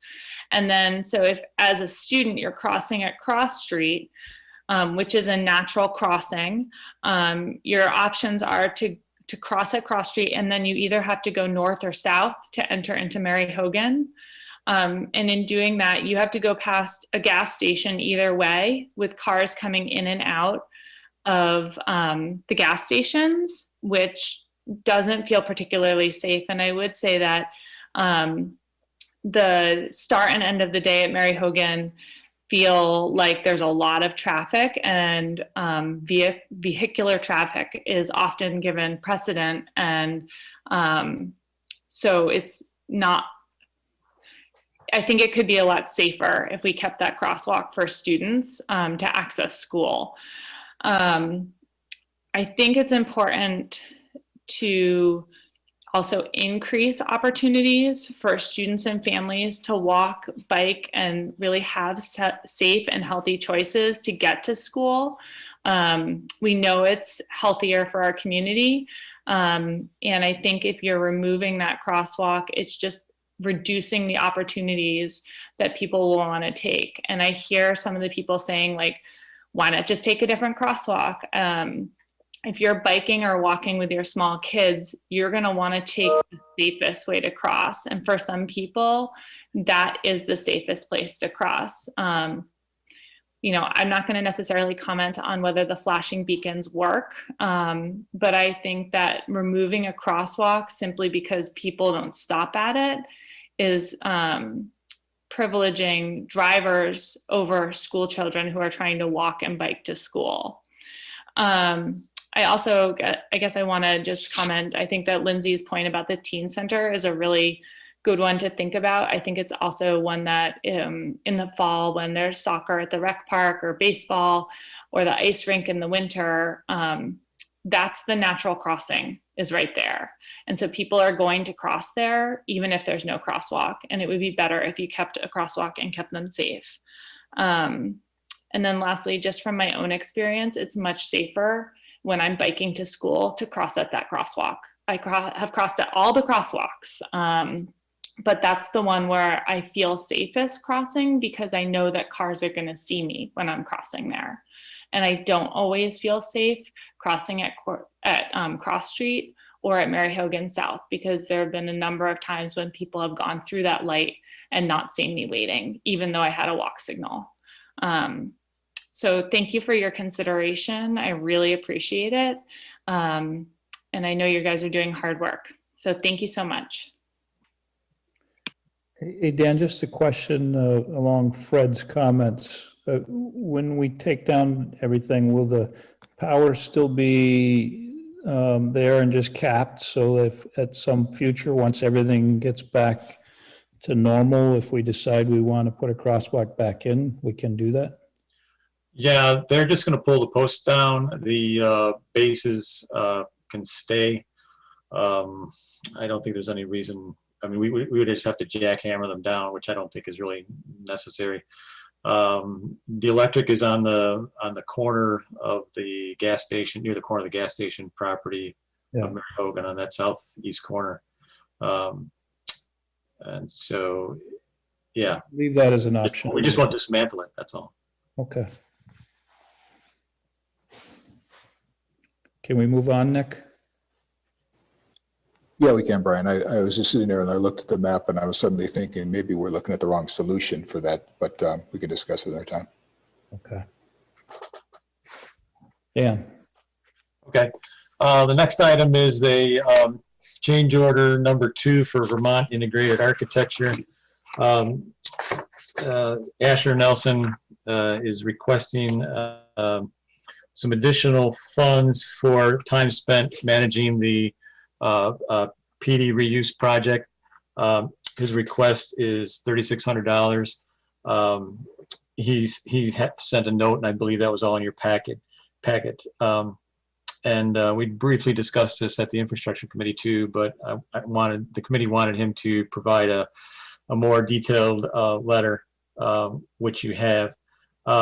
As I said at the infrastructure meeting a few weeks ago, there was definitely more time spent with them. COVID really made this a little bit harder on everybody, trying to work around, sometimes, like we had boilers that weren't available, and it's other things that just took some more time. And some of the other things were, the unknowns that we discovered when we were trying to work through, a project like this. You guys all had quite a few number of change orders. Well, that requires administration time to sort through, pieces and parts and projects and logistics. So he's requesting $3,600. He documented an expense of $4,690, but he's asking for $3,600. I think it's well worth the compensation for their time.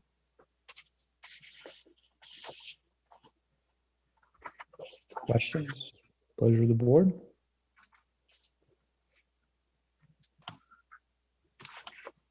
I'll make a motion. Just hold on a second. I lost my place. Sorry.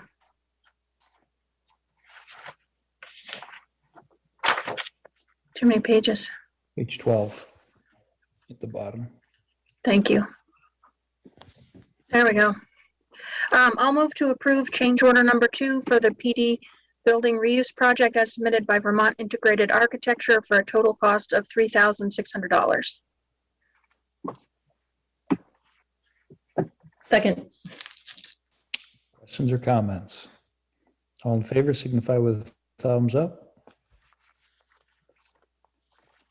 Okay, before we move on, just so that you have it in your head when we talk at our retreat, if you take all of these items 11 and lump them into one agenda item. We're going to be talking about this as a way to focus our time on the issues. We could spend more time talking about the one outlier, which is the crosswalk item, and all of these others that are routine, more routine business. If you read that in your packet, and then if you had a question, you could ask about it, but we would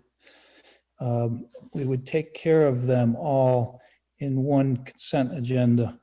And we can pull it at any time. You can pull an item out of there, but it would speed us through these routine things that we require. Dan, it takes, I mean, we've been at this for a better part of an hour, when really there was one item that we have issue and that we really need good quality discussion about. So that'll be on our agenda. And I just wanted to put it into your head so that you can kind of relate it to something we just lived through. Okay? Well in my head and a great idea. So you got my support on that one. Now we know you stacked the agenda just so you could get to that point. Well, next board agenda, you're going to have all kinds of mowing, vehicle, line striping, and all kinds of bids coming at you. So you'll see it all again. And hey, I was just thinking that. I should just point out that there's so many of those. It's a result of Dan and Bill and Kathleen and Heather and Lindsay and the entire infrastructure committee. There's a lot of work being done, and we really appreciate that. And we don't want to shortchange it, but at the same time, you've done a lot of work in those committees, and we don't need to micromanage a $3,600 change order. If you've looked at it from the level of the project engineer, our town staff, our town manager, and the committee. I mean, how many times do we have to relook that? So that's the thought. Amen.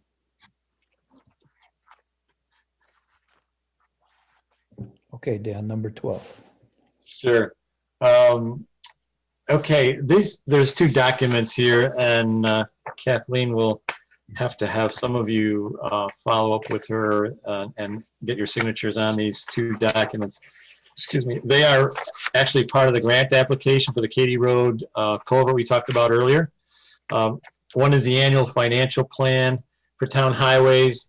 Again, has to be part of the grant application.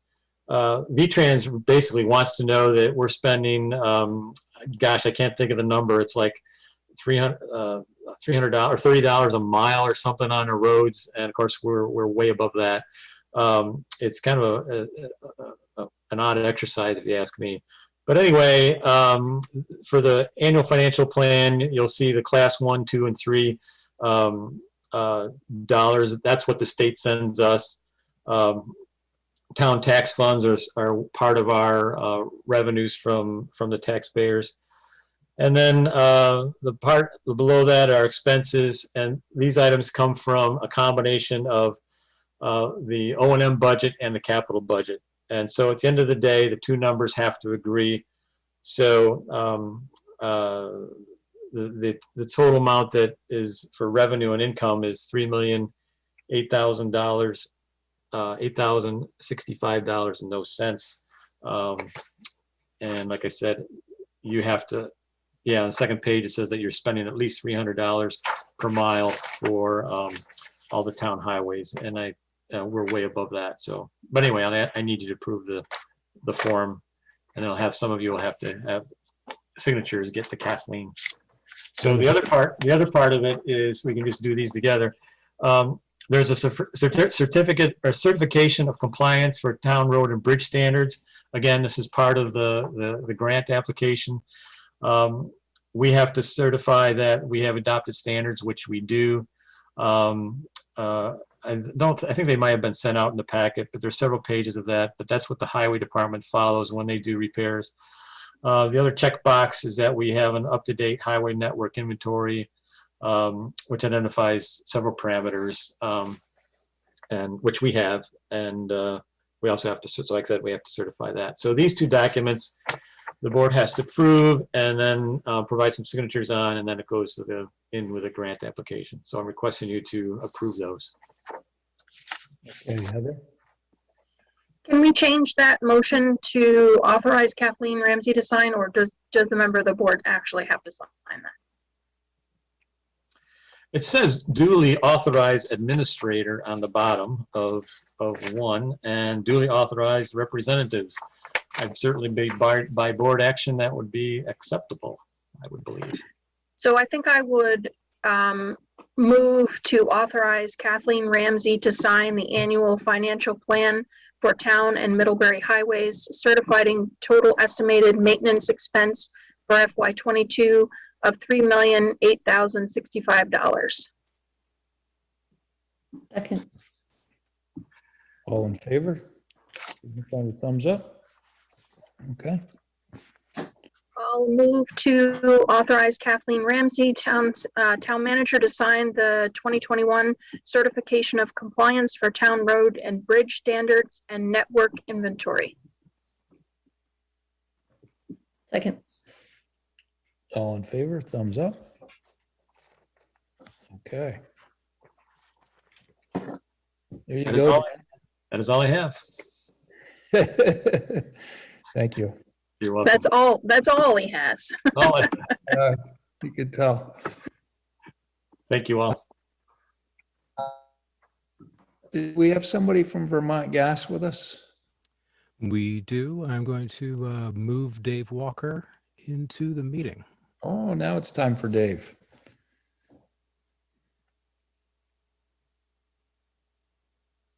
Good evening, Dave. Are you with us, Dave? Dave? Yeah, can you hear me now? Oh, I hear you. Yeah. Okay. I apologize, that a little slow on the uptake on the how your Zoom is set up here. So there we go. So Vermont Gas is here tonight, hopefully to correct an easement located on the town property behind the town offices. Specifically, the town granted Vermont Gas an easement a couple of years ago to run service behind the town offices and then down through the parking lot and onto Bakery Lane, with the intention of serving the properties that were along Bakery Lane, the businesses over there. I believe it extends over to the Mr. Ups and so forth. In the process of that, the way this easement was written, I think the big focus had been on getting over to those businesses, and the cross piece behind the library simply was written as just a line that is then has a T going down the parking lot. Vermont Gas has been asked to provide service to 65 and 73 Main Street. And we are looking to get a new easement that would extend from the endpoint on the existing easement that was granted to Vermont Gas and exit to the property to the 65 and 73 Main Street businesses. And in the process, what we've done is I've presented to Kathleen a new easement that is using the identical language from the easement that the town has already granted us, with the exception of providing the ability to serve those Main Street addresses.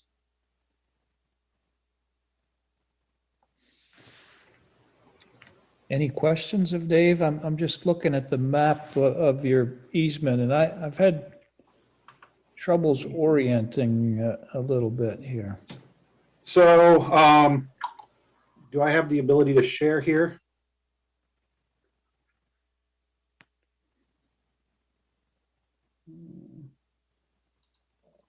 There was a map that shared, Kathleen, was that? Would you like, are you going to go ahead, Dave, or would you like me So to? I'm not seeing how to go about sharing it. So if you've got At the bottom of your screen? If you. Oh, hey, there we go. Share screen. Let's see what we've got here. This one here.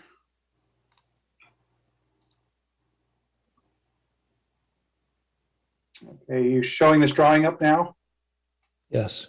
Okay, so you can see over here There's a solid black line right below the public library. That's the existing main. And then they're looking to run the service, that dotted line that you see that looks like it's showing as roughly 46 feet, is extending from that end and going over to the building on 65. So that main, that's in the parking lot behind the old. I believe it's in the green belt or right on the edge of the parking lot. I wasn't present when that was installed, but I believe it's right outside. Let me take a quick. So this shouldn't interfere with the development of that space. No. And the solid line is there. That was installed. Looks like it was installed back in 2018. So we would tie into that endpoint, and it would be sort of a minimal disturbance over to that building number 65, and then Vermont Gas would restore everything back to as original condition. Brian, as the board, Dave, I think you can stop the share screen now. Right. As Heather pointed out this afternoon, the board had requested previously that if it did interfere with any future development, either of the EDI site or the library, that Vermont Gas is required by easement to remove that at their expense. So that's included in the current easement. Okay. And that would be mirrored on this particular easement? Yes. Yes. Oh, okay, that was my only concern, and I thought we had Right, addressed.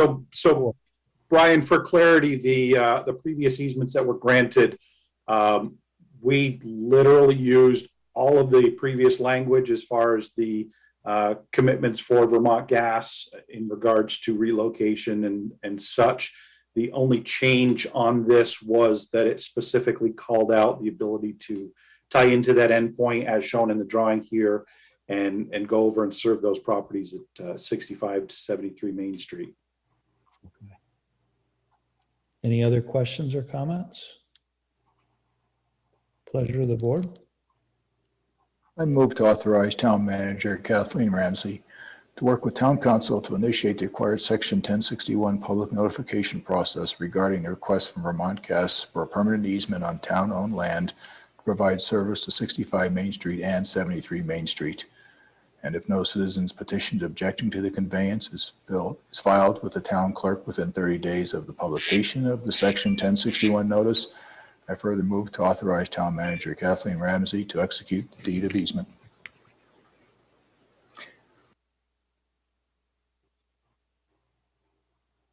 Second.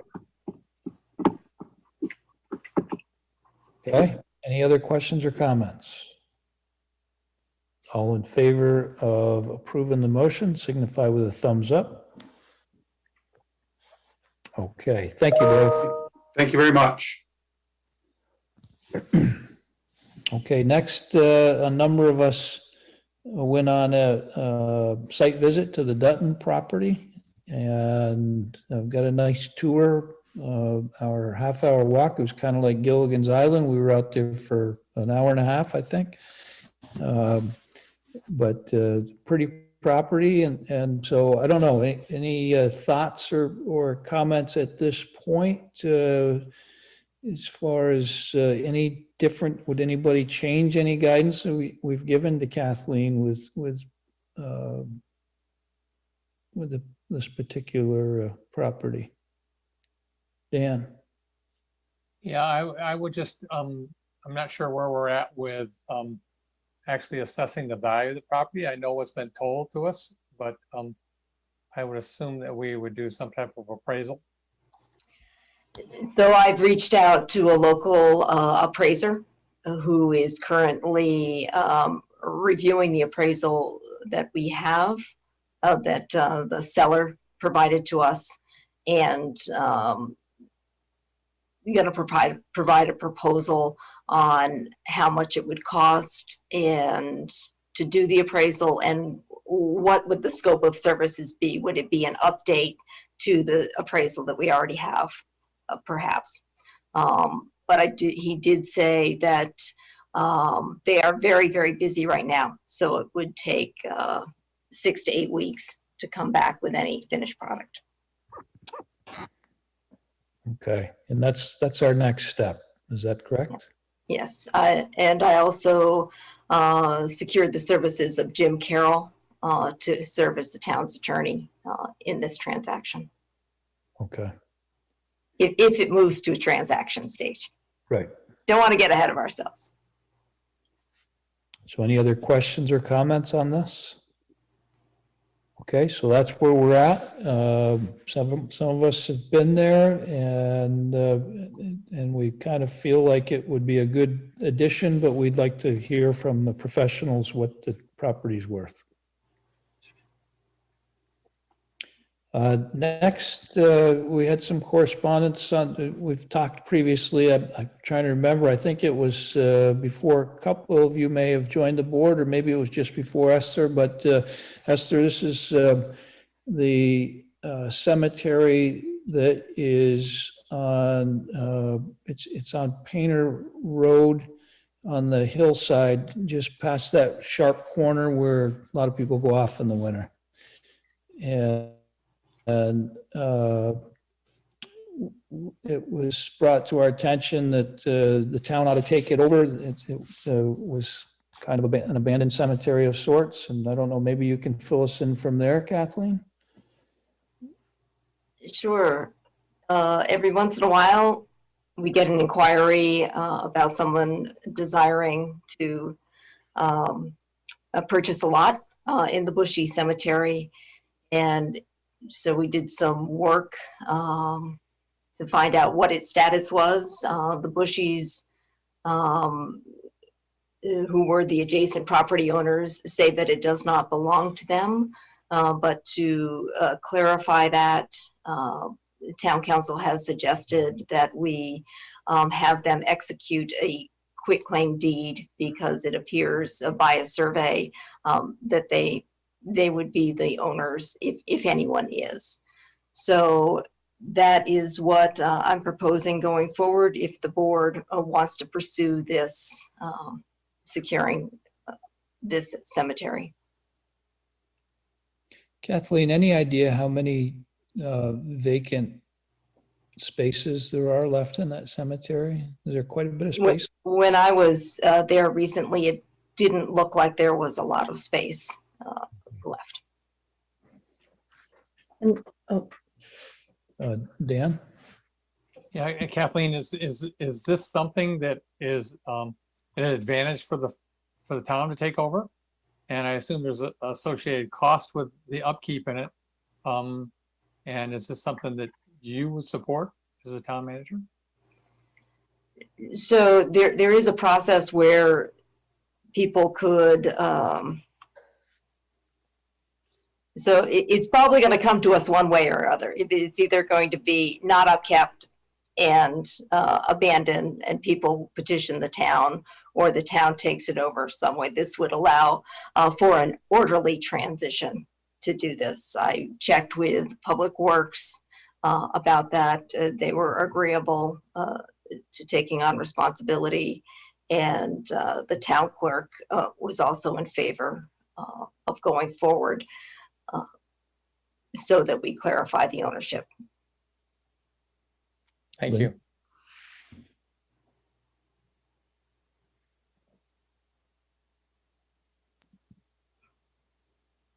are you guys waiting for me? Yep. Okay. I took my hand down because Dan asked my questions. Oh, okay. Sorry. All right. And then my feed must have skipped because there was just silence. Nobody said anything.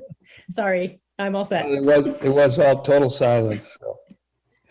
So. Okay. If there are no other questions, pleasure of the board.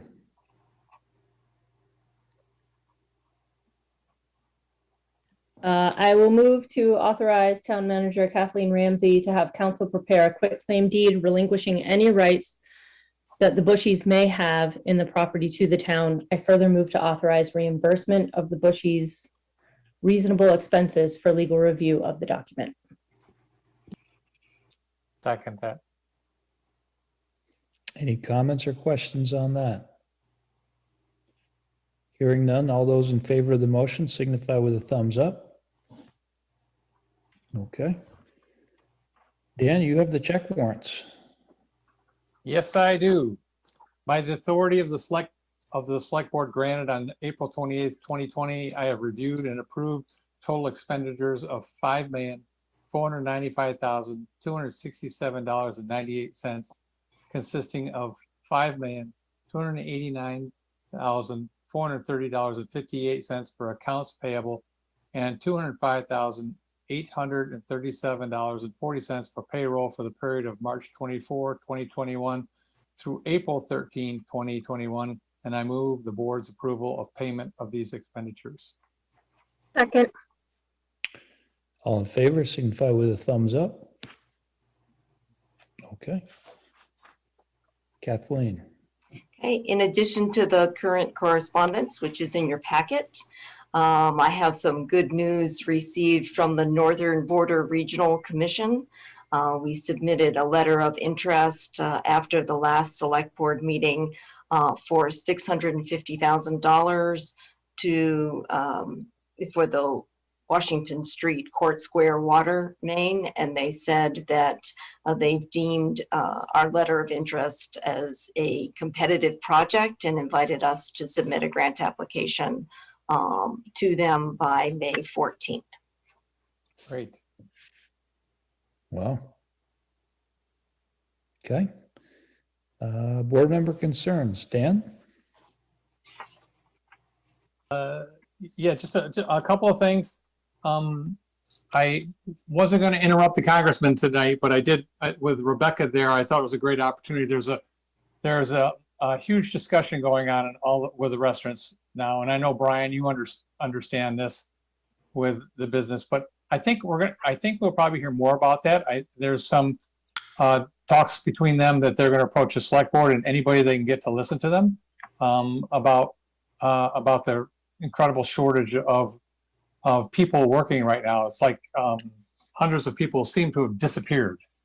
The other thing I would like to say with us getting back together as a select board and in person, which I agree with, I think we should default to the lowest common denominator, and I would say that would be that we'd all get the shots before we do. So people who don't have the shots don't get outvoted by all of us who do have the shots.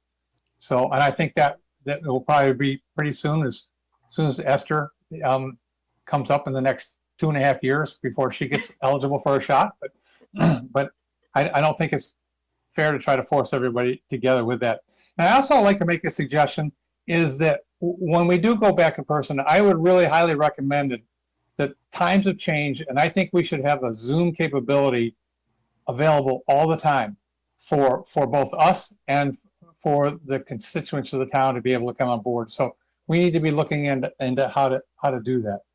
So. Dan, just briefly, we have acquired the technology for the hybrid meetings, and MCTV is currently working on fine-tuning the installation. Great. Thank you. Thank you. Good meeting. Thanks a lot. Lindsay. Yeah, nothing major. I'm gonna echo some of the things that Dan said. In terms of meeting in person, I'm really open to doing it as soon as we're all vaccinated, but I also want to throw out there that our kids still can't get vaccinated.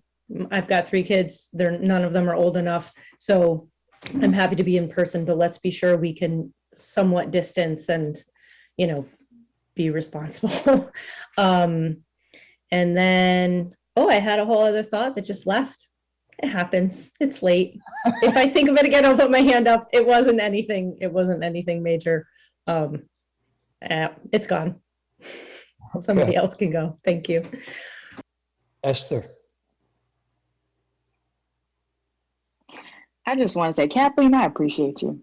I see the work that you do, and you're just on the ball. Just want to say that.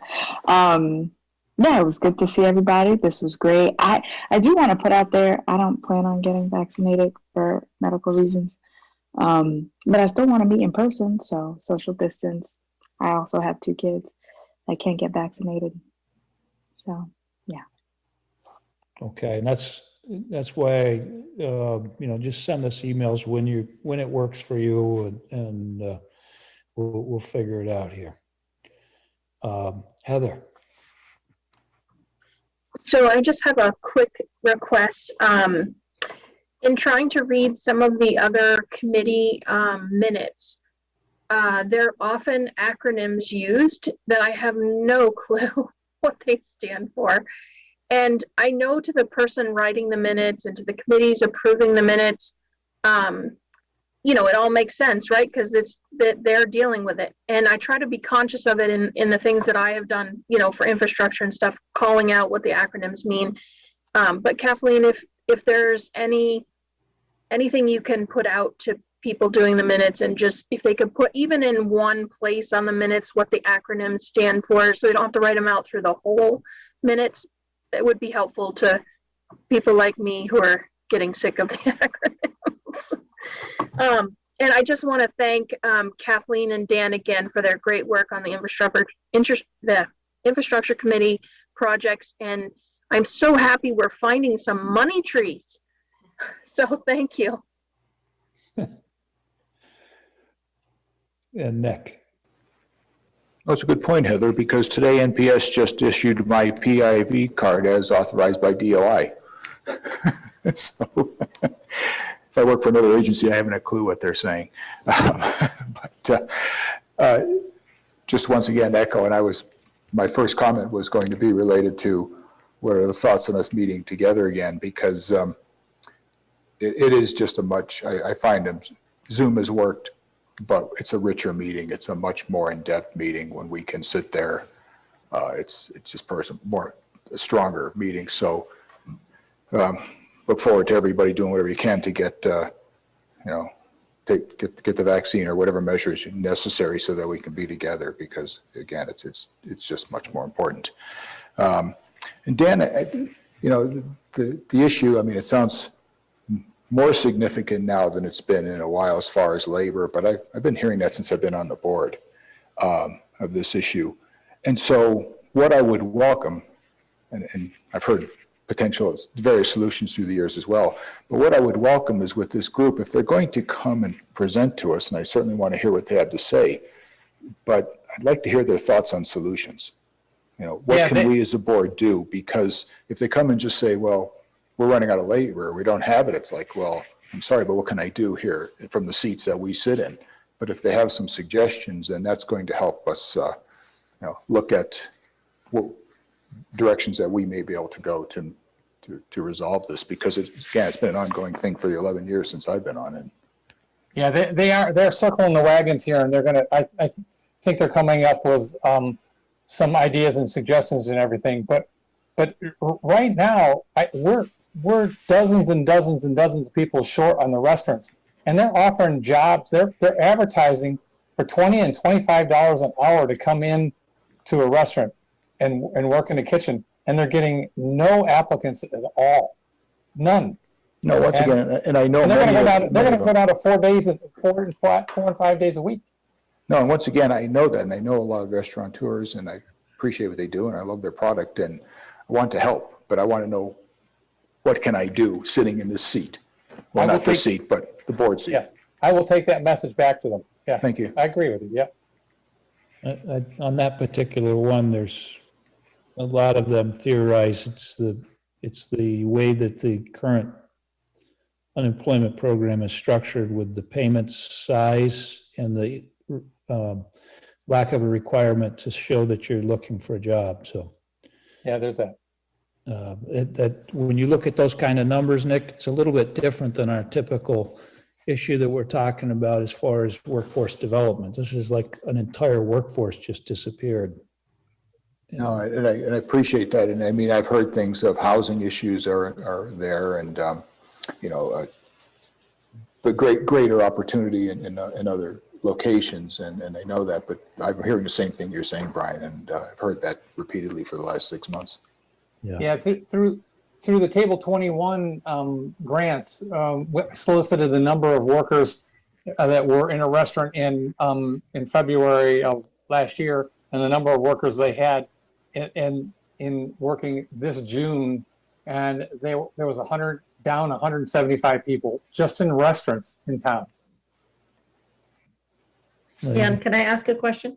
Do they have a sense, like, have those employers been able to get in touch with their previous employees and find out exactly why? Like, do we have a sense of 30% aren't coming back because they're still getting unemployment, you know, or something like that? Yeah, some have taken other jobs, and some are leaving their restaurants to go to other restaurants that are paying higher, and some of them they just can't find or not getting responses from. So. Okay. Thanks. Yes. Okay, as far as me, I just had one thought that came up after we had talked about the crossing, and on something like that, it would be nice to have, instead of stories of particular individuals' experience, it'd be nice to have actual data. And I don't know if we have a way to get data on that crosswalk, Kathleen, you know, the actual utilization and I don't know, maybe some. I'll check with Dan, the chief in regional planning. Yeah. I'm fearful that it may be a labor-intensive piece of work to get those type of numbers. Yeah, you almost need somebody who's willing to volunteer to go and just sit on a lawn chair on the corner. And so I don't know, just a thought. It would certainly help us as we look forward to, you know, as we talk about it a year from now when everything's done or whatever. So, okay, so I appreciate everybody. We're half an hour late, and if we can make some changes, we're going to see you here on 22nd at 5:30. Okay, so I'll entertain a motion to adjourn. So moved. Oh, Dan. Second. Lindsay's got the third. All in favor? Okay,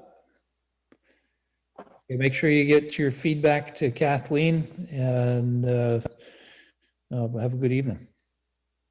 Good night, everyone. Good night, everybody. Bye.